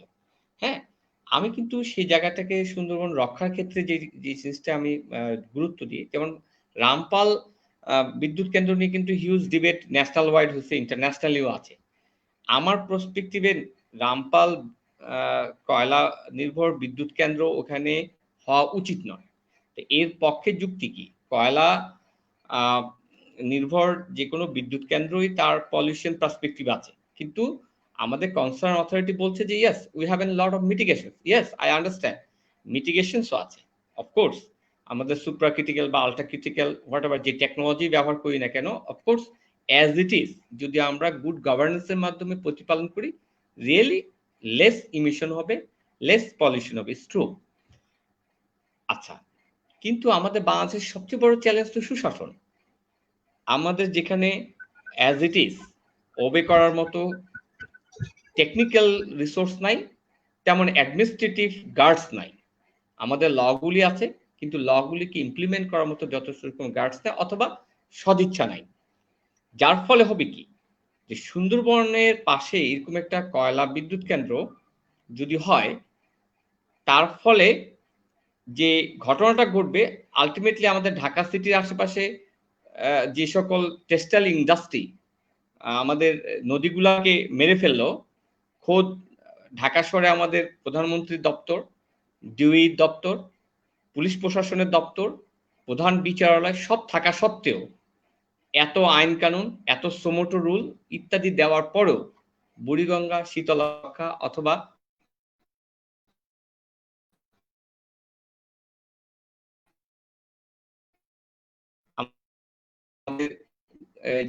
আদার্স এগুলো কেসটা ধরে নি সুন্দরবনের ক্ষেত্রে, যে হ্যাঁ আইন সবকিছু আছে, কিন্তু বাস্তবতায় আমাদের এই প্রবলেমগুলি ওইখানে হচ্ছে, তাহলে কি হবে? এখন প্রশ্ন আসে যে এই প্রবলেম তো দেশের যে কোনোখানে করলেও হবে, হ্যাঁ যে কোনোখানে করলেও এই প্রবলেমগুলো হবে, কিন্তু সুন্দরবনের এই এটাকে বলা হচ্ছে যে রিহ্যাবিলিটেশন প্রোগ্রাম হয় না। কিন্তু অন্য যে কোনো জায়গায় একটা জনপদে যদি সত্যি ধরনের থ্রেট হয়, তার আমরা রিহ্যাবিলিটেশন প্রোগ্রাম আমরা চালু করতে পারবো। ইয়েস, একটা জনপদে প্রবলেম হতে তাদেরকে আমরা অন্যত্র সরিয়ে নিলাম, সুন্দরবনকে আমরা অন্যত্র সরিয়ে নিতে পারবো। সেই কারণে আমি বলছি, যেহেতু বাংলাদেশের মতো একটা কান্ট্রি, আমরা কথা বলি না কেন সুশাসন নিশ্চিত করতে পারবো না, সঙ্গত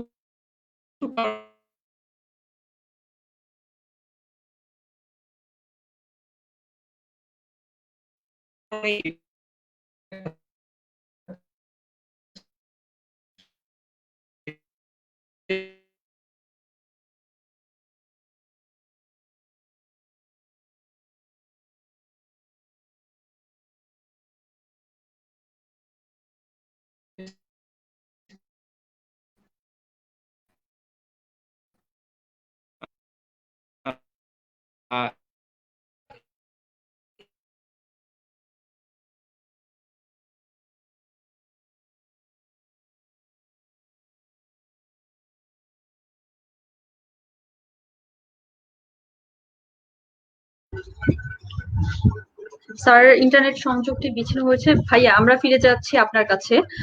আপনার কি মনে হয় যে এনভায়রনমেন্টাল সাস্টেইনেবিলিটির জন্য বায়োডাইভার্সিটি কনজারভেশন কতটুকু ইম্পর্টেন্ট? আমরা আসলে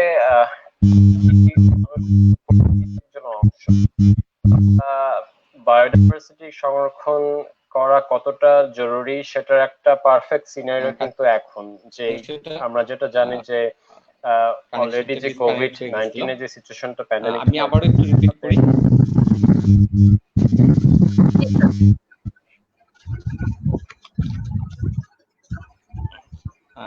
আমি কি বলবো? আমি দুঃখিত যে কানেকশন কেটে গেছিল। আমি এই জায়গাটা শেষ করে দিতে চাই। যেহেতু সুন্দরবনের যে রিহ্যাবিলিটেশন প্রোগ্রাম হয় না, যেহেতু সুন্দরবনে কোনো রিহ্যাবিলিটেশন প্রোগ্রাম হয় না, সঙ্গত কারণে আমরা সুন্দরবনকে নিয়ে আর যাই হোক গ্যাম্বলিং করতে পারি না। আমি মনে করি সুন্দরবন শুধু বায়োডাইভার্সিটিতে না, সুন্দরবন আমাদের ফিজিক্যাল এনভায়রনমেন্টকে, আমাদের ফার্স্ট লাইন অফ ডিফেন্স আমরা বলি, ল্যান্ডমাস যেটা আছে সেটা ইরোশন থেকে সে রক্ষা করছে। আপনারা জানেন যে সম্প্রতি আমাদের ক্লাইমেট চেঞ্জের কারণে সি লেভেল রাইজের ফলে আমাদের যে স্যালাইন ইন্ট্রুশন হচ্ছে, এতেই কিন্তু সুন্দরবন বেশ কিছু জায়গা আগামরা প্রবলেম তৈরি হচ্ছে। তো আমরা চাই না আমাদের দ্বারা আরো বেশি ক্ষতিগ্রস্ত হোক। আমরা মনে করি সুন্দরবনের আশেপাশে কোনো ধরনের হার্মফুল অ্যাক্টিভিটিস না করাই উচিত। Thank you sir. ভাইয়া আপনার কাছে ফিরে যাচ্ছি। এনভায়রনমেন্টাল সাস্টেইনেবিলিটির জন্য বায়োডাইভার্সিটি কনজারভেশন কতটুকু ইম্পর্টেন্ট?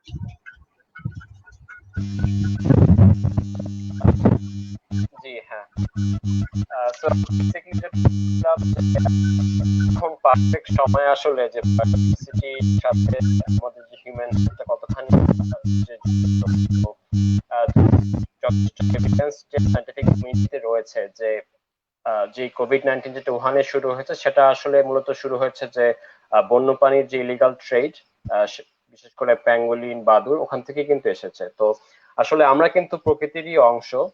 আমরা এই যে বায়োডাইভার্সিটি ও ওয়াইল্ড লাইফ গুলো যেমন বিভিন্ন যেই জোনোটিক ডিজিজ সেগুলো সেই রোগের একটা রিজার্ভার হিসেবে কাজ করে। তো যখন আমরা যদি বন্যপ্রাণীদের ওদের মতোই থাকতে দিই তখন কিছু হবে না, বাট যখন আলটিমেটলি আমরা সেই বন ধ্বংস করছি কিংবা ওই বন্যপ্রাণীদের শিকার করে বিক্রি করছি, তখনই কিন্তু আমরা সেই যে ডিজিজ গুলোর সংস্পর্শে আসবো এবং সাথে সাথে আমাদের যে এখন যেই সমস্যাটা হচ্ছে সেটা এরকম আরো সামনে আরো ভয়াবহ রকম মহামারী আসতেই পারে। তো আসলে বায়োডাইভার্সিটি, হিউম্যান হেলথ পাশাপাশি যেই যে জীবজন্তু, গাছপালা, যে বন জঙ্গল রয়েছে, পুরা ওয়াটার সিকিউরিটি মেনটেন করে, আমাদের সেই বন জঙ্গল থেকে বিভিন্ন রোগের যে ওষুধগুলো আছে সেগুলো আমাদেরকে সাপ্লাই দেয়। পাশাপাশি যে ইকোট্যুরিজমের যে একটা অংশ রয়েছে, যে বায়োডাইভার্সিটি, সেই ইকোট্যুরিজমকেও আসলে একটা বড়ভাবে ইনফ্লুয়েন্স করে। আসলে আমরা বায়োডাইভার্সিটি ধ্বংস করে আমরা কখনোই আমাদের অর্থনীতি সাস্টেইন করতে পারবো না এবং এনভায়রনমেন্ট আমাদের সাস্টেইনেবল থাকবে না। তো সেজন্য অবশ্যই আমাদের বায়োডাইভার্সিটি সংরক্ষণ করতে হবে। থ্যাংক ইউ ভাইয়া। আমরা আপনার কাছে থেকে একটু জানতে চাচ্ছি যে আমাদের মাঝে অনেকেই কিন্তু অ্যানিমাল কনজারভেশন বা বায়োডাইভার্সিটি কনজারভেশন নিয়ে কাজ করতে চান। তো তাদের জন্য আপনার সাজেশনটা যদি একটু বলতেন।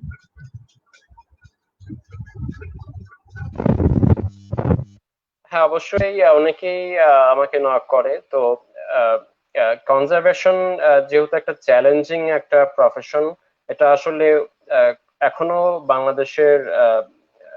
বাংলাদেশের ব্যবস্থাকে আসলে তেমন পপুলার কিংবা সেইভাবে মেইন স্ট্রিমে এখনো আসেনি। তো যেহেতু সেজন্য চ্যালেঞ্জটা অনেক বেশি, যে সেই রকম অপরচুনিটি আসলে নাই, জব অপরচুনিটি বলা যায়। তো প্রধান শর্তটা আসলে সেই প্যাশনটা, ভালোবাসার জায়গাটা থাকতে হবে। কারণ যখন চ্যালেঞ্জ গুলা আসবে সেখানে যদি সেই ভালোবাসা কিংবা প্যাশনটা থাকে, তো সেই চ্যালেঞ্জ গুলো মোকাবিলা করে সামনে আগাতে সোজা হবে। সেটা পাশাপাশি যে অন্যান্য যে স্কিল গুলো রয়েছে সেগুলো অবশ্যই ডেভেলপ করতে হবে। তো অনেকেই মনে করে যে কনজারভেশন কাজ করতে চাই ভাইয়া, যে বিভিন্ন বনে জঙ্গলে কিংবা আমি ট্রাভেল করতে পছন্দ করি তাই কনজারভেশন করব।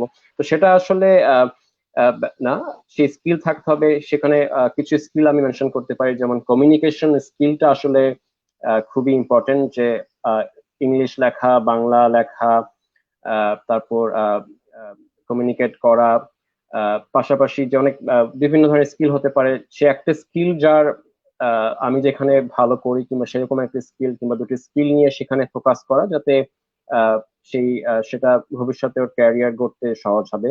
ম্যাথমেটিক্যাল স্ট্যাটিস্টিক্যাল স্কিল একটা ইম্পর্টেন্ট, যেটা বললাম রাইটিং স্কিল খুবই ইম্পর্টেন্ট। জিআইএস হতে পারে, জেনেটিক যে সাবজেক্ট গুলো রয়েছে সেখানে সেটা খুবই ইম্পর্টেন্ট। তো যে কোনো একটা স্কিল কিংবা দুটি স্কিল নিয়ে নিজেকে ডেভেলপ করা এবং অবশ্যই সেই প্যাশনের জায়গাটা থাকা, সেটাই হচ্ছে আমার উপদেশ হবে। থ্যাংক ইউ ভাইয়া আপনাকে। স্যার, হ্যালো স্যার, আপনার কাছে জানতে চাচ্ছি যে আমাদের যে ইকো নেটওয়ার্ক সেটি কিন্তু একটি নন প্রফিটেবল অর্গানাইজেশন এবং আমরা 5টি এসডিজি গোল নিয়ে কাজ করছি এবং পরিবেশের জন্য কাজ করে থাকছি। কিছুদিন আগে আমরা 368টি পরিবারকে সাহায্য করেছি লকডাউন থাকা অবস্থায়। এছাড়াও আমরা বিভিন্ন ক্লাইমেট এডুকেশন, বিভিন্ন স্কুলে ক্লাইমেট এডুকেশন প্রজেক্ট রান করেছি। এরপর একটা স্লামে এনভায়রনমেন্টাল ইম্প্যাক্ট অ্যাসেসমেন্ট করছি। তো আমাদের মতো ইয়ুথদের কন্ট্রিবিউশনটা দেশ গঠনে কিভাবে ভূমিকা রাখতে পারে আপনার কাছে একটু জানতে চাচ্ছি স্যার। ধন্যবাদ সাদিয়া। তোমার কথার মধ্য থেকে যে জিনিসগুলো বের হয়ে আসছে যে you are already been doing something for the nations as well as society.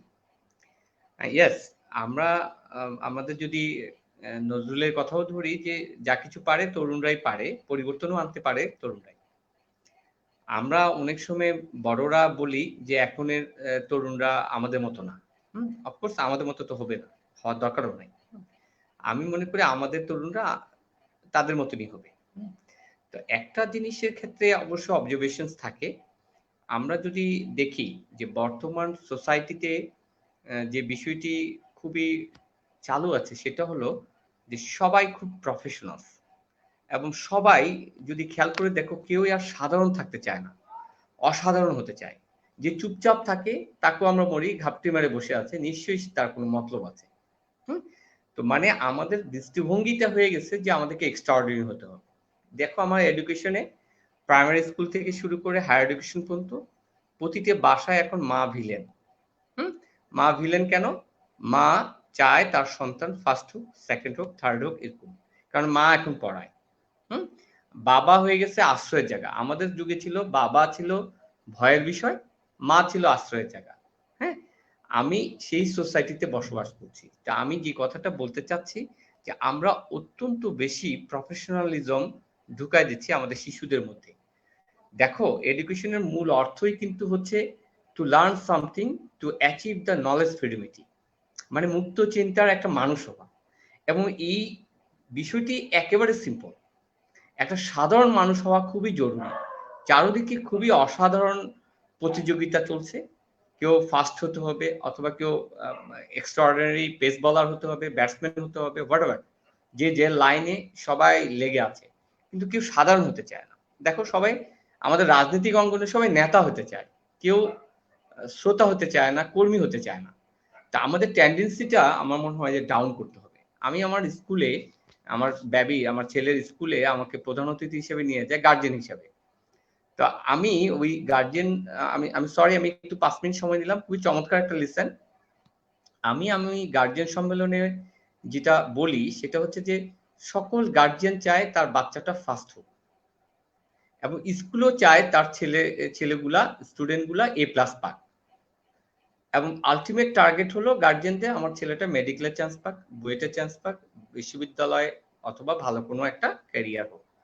কিন্তু তা কি হয়? তা তো হয় না। ফাইনালি স্কুলও পারে না সবাইকে A+ করে দিতে। ফাইনালি কোনো গার্জিয়ানও পারে না তার ছেলেকে মেডিকেলে বা ইয়াতে করতে। তার মানে some group of peoples should be মানে ডিপ্রাইভ ফ্রম দিস অপরচুনিটি। তার মানে কি সে ফেল করলো? জীবনটা কি তার বৃথা গেল? তা তো না। কিন্তু প্রতিটা গার্জিয়ান এবং প্রতিটা স্কুল যেটা পারে একটা ভালো মানুষ তৈরি করতে। এবং খেয়াল করে দেখো, আমি এই উদাহরণটা দিই, দেখো যে ইউনিভার্সিটির প্রফেসর অথবা বুয়েটের ছাত্র যে কর্মকাণ্ড করতেছে, অথবা যে ইঞ্জিনিয়ার চুরি করতেছে, সন্ত্রাসী হচ্ছে, সে তো আপনার মূর্খ ছেলে যে সাধারণভাবে একটা মুদি দোকান করছে তার চেয়ে ভালো। তার চেয়ে কোনো অংশে মানে খারাপ না, তাই না? তার মানে সোসাইটিতে আমাদের যেটা দরকার হলো ভালো মানুষ। হ্যাঁ, ইটের গাঁথনি দিয়ে একটা বিল্ডিং হয় সাধারণ কিছু ইট দিয়ে। আমার একটা জাতি তখনই ভালো হয় একটা যার সাধারণ পিপল মানে গড় পিপল, যারা আম জনতা, তাদের এডুকেশনাল স্ট্যাটাস, তাদের চিন্তা ভাবনার স্ট্যাটাস একটা সার্বজনীন হয়। তা আমরা মনে হয় ওই জায়গাটা পিছায় পড়ছি। আমাদের এডুকেশন ফোকাস করতে মিস করছে যে আমাদের বাচ্চাদেরকে কিভাবে মানুষ করতে হবে, আমাদের বড়দেরকে এই কি রোলটা প্লে করতে হবে। আমি আমার ছোটবেলায় খুব বাউন্ডারি লাইফ ছিল। আমি নেচার থেকে যা শিখছি আমি আমার বাচ্চাদেরকে দেখি না তা শিখতে। তো আমি মনে করি নেচার হচ্ছে আমাদের বড় ক্লাসরুম। আমরা যদি নেচারে ঘুরি আমাদের এমনি লার্নিং হবে। হ্যাঁ, আমার দাদা নানা মূর্খ ছিল, লিটারালি মূর্খ ছিল, খুব বেশি শিক্ষিত না। খুব বেশি কি, ক্লাস 5 পর্যন্ত বিজনেস করতো। আমার দাদা তো একেবারে পুরাদস্ত কৃষক ছিল। হ্যাঁ, সেই ফ্যামিলির ছেলে যদি আমি ইউনিভার্সিটি পড়তে পারি, ইউনিভার্সিটি শিক্ষক হতে পারি, আমার ছেলে কৃষক হলে সমস্যাটা কি? What is the difference? আমার সাথে তো আসলে রিক্সাওয়ালার কোনো ডিফারেন্স নাই, কারণ সেও কায়িক শ্রম করে আর্ন করে, আমি বুদ্ধিভিত্তিক চর্চায় কিছু আর্ন করি, এই তো। কিন্তু হ্যাঁ, ডিফারেন্স তখনই হয় আমি যদি কোনো কিছু ইনোভেট করি আর ও যদি কোনো সৃজনশীল কাজ না করে কোনো একটি সোশ্যাল অ্যাক্টিভিটিসে তার রোল প্লে করে, সিম্পল রোল, সেটি হচ্ছে আমাদের ডিফারেন্স। আমাদের খুবই অভাব। আমি তোমাদের মধ্যে যেটা দেখতে পাই, সোসাইটির প্রতি সংবেদনশীল হওয়া। এই যে বায়োডাইভার্সিটি কথা বলছি, এই যে সিজার এতগুলো কাজ করছে, এত অ্যাক্টিভিটিস করছে, তার প্রতিটারই উদ্দেশ্য হচ্ছে একটি অসহায় মানব জাতিকে সাস্টেন করানোর একটা প্রয়াস। আমরা অত্যন্ত অসহায়, কতটা দুর্বল করোনা আমাদেরকে প্রমাণ করে দিয়েছে। করোনার টোটাল যে পপুলেশন, তার যে বাই ওয়েট যা আক্রমণ করেছে 5 গ্রাম, 5 গ্রাম অনলি। টোটাল এই যাবৎকালে যত করোনা আক্রান্ত রোগী আছে তাদের সকল ভাইরাসকে যদি আমি ওয়েট করি তা হচ্ছে 5 গ্রাম সমপরিমাণ। অথচ আমাদের পপুলেশন হচ্ছে 600 কোটির উপরে। হ্যাঁ, প্রতিটি ক্রিয়েচার মানে হিউম্যান ক্রিয়েচার ফিয়ারে আছে। তার মানে কি, আমরা অত্যন্ত অসহায়। ফার্স্ট ওয়ার্ল্ড আমরা যাকে বলি, আমেরিকা অথবা ইংল্যান্ড, তারা এই করোনায় সবচেয়ে বেশি পর্যুদস্ত। তাদের বড় বড় ফ্লিটগুলা, যুদ্ধ জাহাজগুলা অথবা সমরাস্ত্রগুলা বেকার বসে আছে, নাথিং টু ডু। হ্যাঁ, কোনোভাবেই আটকানো যাচ্ছে না। তার মানে নেচার আমাদেরকে অনেক বড় শিক্ষা দেয়। যে একটা প্রশ্ন তোমার আছে যে এই লকডাউনের মাধ্যমে আমরা কি শিখলাম, কি বুঝলাম? আমরা এইটুকু বুঝলাম যে আজকে আমরা খাঁচায়, বাকি সবাই বাইরে। আমরা আজকে মুখ বন্ধ, আমাদের হাত পা সবাই আমরা বাসার ভিতরে। যেমন আমরা বাজারে গেলে মুরগির খাঁচার মধ্যে মুরগি দেখি, সেরকম প্রাণীগুলো আমাদেরকে দেখছে। আমাদের লার্নিংটা ওই জায়গায়। তার মানে কি, তার মানে হচ্ছে যে আমরা একটা অসহায় প্রাণী। আমাদের বুদ্ধিবৃত্তির চর্চা দিয়ে পুরো নেচারকে আমরা ডমিনেট করছিলাম, এবং ডমিনেট করতে করতে এমন একটি পর্যায়ে আমরা চলে গেছি যে আমরা ভুলে গিয়েছি আমাদের অস্তিত্বের কথা। তোমাকে মনে রাখতে হবে যে মানুষ এগেইনস্ট দ্য উইন্ড চলছে, এটা সত্য। মানুষ ন্যাচারালি যদি থাকতো তাহলে মানুষের এক্সটিং করার কথা। শুধুমাত্র বুদ্ধিবৃত্তির চর্চা দিয়ে পুরো পরিবেশ আমার বিরুদ্ধে ছিল, তাকে আমি জয় করছি। সঙ্গত কারণে পরিবেশের ক্ষতি হবে, এই নিয়ে আমার কোনো ডাউট নাই। মানুষের উপস্থিতি বলে পরিবেশের ধ্বংস হবেই। কিন্তু প্রশ্ন হচ্ছে যে এটাকে একটা সাস্টেইনেবল কন্ডিশনে প্রলং করা যায় কিভাবে, সেটি হচ্ছে আমাদের চাওয়া, বা সেটি আমাদের বিদ্যা। আমি যদি বাংলায় বলি যে এটা দরদি শত্রুর মতো। অফকোর্স পরিবেশের প্রতিটি উপকরণ আমার শত্রু, কিন্তু এই শত্রুর মধ্যে আমার অস্তিত্ব নিহিত। শত্রু যদি মরে যায় আমার অস্তিত্ব থাকবে না। সে কারণে আমরা হয়েছি দরদি শত্রু। আমাদেরকে এই দরদটা শত্রুর প্রতি দেখাতেই হবে। অফকোর্স আমি বলবো যে প্রকৃতি আমাকে একসময় বাঁচতে দিচ্ছিল না। এই প্রকৃতিকে রিভেঞ্জ নিতে যেয়ে আমি তাকে মারতে মারতে এমন একটা জায়গায় নিয়ে আসছি যে প্রকৃতি আমার উপর রিভেঞ্জ নিচ্ছে, এবং নিবে। সঙ্গত কারণে আমরা মনে করি একটা ফেয়ার গেম হওয়া উচিত প্রকৃতির সাথে। কতটুকু এক্সপ্লোর করব, কতটুকু আমি এটার অপটিমাম ইউজ করব, এগুলা আমাদের একটা সেট রুলের মধ্যে থাকা উচিত। আজ এই দিনে বায়োডাইভার্সিটি যে কথাটা বললাম, সিজার যেটা বলছিল যে বায়োডাইভার্সিটি আমাদের কতভাবে উপকার করে। দেখুন একটা দেশের জন্য বায়োডাইভার্সিটি কতটা ইম্পর্টেন্ট। বায়োডাইভার্সিটি আমাকে কি দেয়? ফুড দেয়, শেল্টার দেয়, মেডিসিনাল প্ল্যান্ট দেয়। তার মানে একটি দেশ যদি বায়োডাইভার্সিটি খুবই স্বয়ংসম্পূর্ণ হয়, বেশি মাত্রায় থাকে, সে কিন্তু মেডিসিনের কাঁচামাল পাবে, যেটা সৌদি আরব পাবে না। যেটা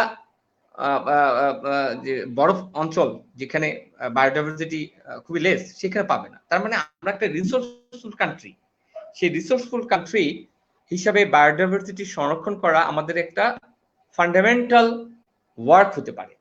আমরা চেতনায়, আমাদের শিক্ষায়, আমাদের প্রচারণায়, আমাদের অ্যাওয়ারনেসে যদি এই বিষয়টা ঢুকিয়ে দিতে পারি, তাহলে কিন্তু আমাদের শিক্ষার অন্যতম একটা অবজেক্টিভ পূরণ হবে বলে আমার বিশ্বাস। আমাদের শিক্ষা ব্যবস্থাকে ঢেলে সাজাতে হবে। এই সোকল্ড এডুকেশনাল যে এপিসোডটা চলছে তা ভেঙে দিতে হবে। খেয়াল করে দেখো, আমি জানি না তোমরা পড়েছো কিনা, কিন্তু আমরা ছোটবেলায় পড়েছি যে ঘোড়ায় চড়িল, আসার খাইলো, আবার চড়িল, আবার আসার খাইলো। But it's a learning thing. Yes, থেকে থেকে থেকে থেকে শিখতে হবে। আমাদের এডুকেশনের, চাইল্ড এডুকেশনের 30% হওয়া উচিত নেচার বেসড এডুকেশন। আমাদের নেচারের কাছে নিয়ে যাওয়া, ফিল্ড ওয়ার্কে নিয়ে যাওয়া, কাছাকাছি নিয়ে যাওয়া। তাহলেই একমাত্র সম্ভব নেচারের প্রতি দরদ আমাদের বেড়ে আনা। আমাদের কৃষকরা তো এডুকেশন নাই তাদের, কিন্তু ওরা ওদের প্রয়োজনের তাগিদে যা প্রয়োজন করে তা ওরা কনজার্ভ করে। কিন্তু আমরা যদি হলিস্টিক অ্যাপ্রোচে কনজার্ভ করতে চাই, তাহলে আমাদের এডুকেশনে এই কনজারভেশনটাকে আর্টিফিশিয়ালি না, আমাদেরকে মাঠ পর্যায়ে বাচ্চাদেরকে নিয়ে চিনাতে হবে, দেখাতে হবে ফাংশনটা, যেটা ইকোসিস্টেম ফাংশন বলি, inorganic to organic format, organic format to inorganic ফরম্যাটে কিভাবে যাচ্ছে, ফটোসিনথেসিস প্রক্রিয়া, ফুড আসতেছে, প্রাইমারি প্রোডাক্ট কিভাবে কনজিউম করতেছে প্রাইমারি কনজিউমাররা, সেকেন্ডারি কনজিউমাররা, টারশিয়ারি কনজিউমাররা, দেন তারা মারা যাওয়ার পরে কিভাবে ডিকম্পোজ হচ্ছে, ডিকম্পোজ হওয়ার পরে কিভাবে এগুলি লিভার্ড করছে, হ্যাঁ, আবার নেচারে ইনঅর্গানিক ফরম্যাটে, এই যে সাইকেলটা, এই ফাংশনটা এডুকেশন দেওয়া। আমি তোমাদেরকে ধন্যবাদ জানাই সাদিয়া, তোমার মাধ্যমে, তোমাদের যারা প্রোগ্রাম অ্যারেঞ্জ করেছো, যারা প্রোগ্রাম কন্টিনিউ করছো, তোমরা লার্ন করছো। অফকোর্স এটা টপ ডাউন, বটম আপ হলে খুবই ভালো হতো। আমরা যে টপ ডাউনে তোমরা আসছো, তোমাদের নেক্সট জেনারেশন তোমরা এটার সাথে ওতপ্রোতভাবে কাজ করবা, আমার এটা বিশ্বাস আছে, এবং তোমরা খুবই ভালো করবা এবং এনকারেজিং, তোমরাই পারবা পরিবর্তন করতে। আমাদের দিন শেষ। ধন্যবাদ। থ্যাংক ইউ স্যার, অশেষ ধন্যবাদ জানাচ্ছি। আমরা আমাদের ওয়েবিনার একদম শেষ প্রান্তে চলে এসেছি। আমি ধন্যবাদ জানাতে চাচ্ছি সিজার রহমান ভাইয়া এবং মোহাম্মদ জামালউদ্দিন স্যারকে আমাদের সঙ্গে থাকার জন্য। আমরা চাই আমরা তরুণদের নিয়ে কাজ করবো, তরুণ সমাজকে নিয়ে কাজ করবো। তরুণ সমাজটা যদি আমাদের বায়োডাইভার্সিটি কনজারভেশন নিয়ে সচেতন না হয়, তাহলে হয়তো এটা আমাদের জন্য কঠিন হয়ে দাঁড়াবে কনজারভেশন নিয়ে কাজ করা। আমরা চাই সরকার, আমাদের তরুণ সমাজ এবং আমাদের সাধারণ জনগণ সবাইকে নিয়ে একসাথে কাজ করব এবং একটি সুন্দর বাংলাদেশ করব। সবাইকে অনেক ধন্যবাদ সঙ্গে থাকার জন্য। স্টে হোম, স্টে সেফ এবং শুভরাত্রি। আসসালামু আলাইকুম এভরিওয়ান। আমিও তোমাকেও ধন্যবাদ জানাই। Caesar, again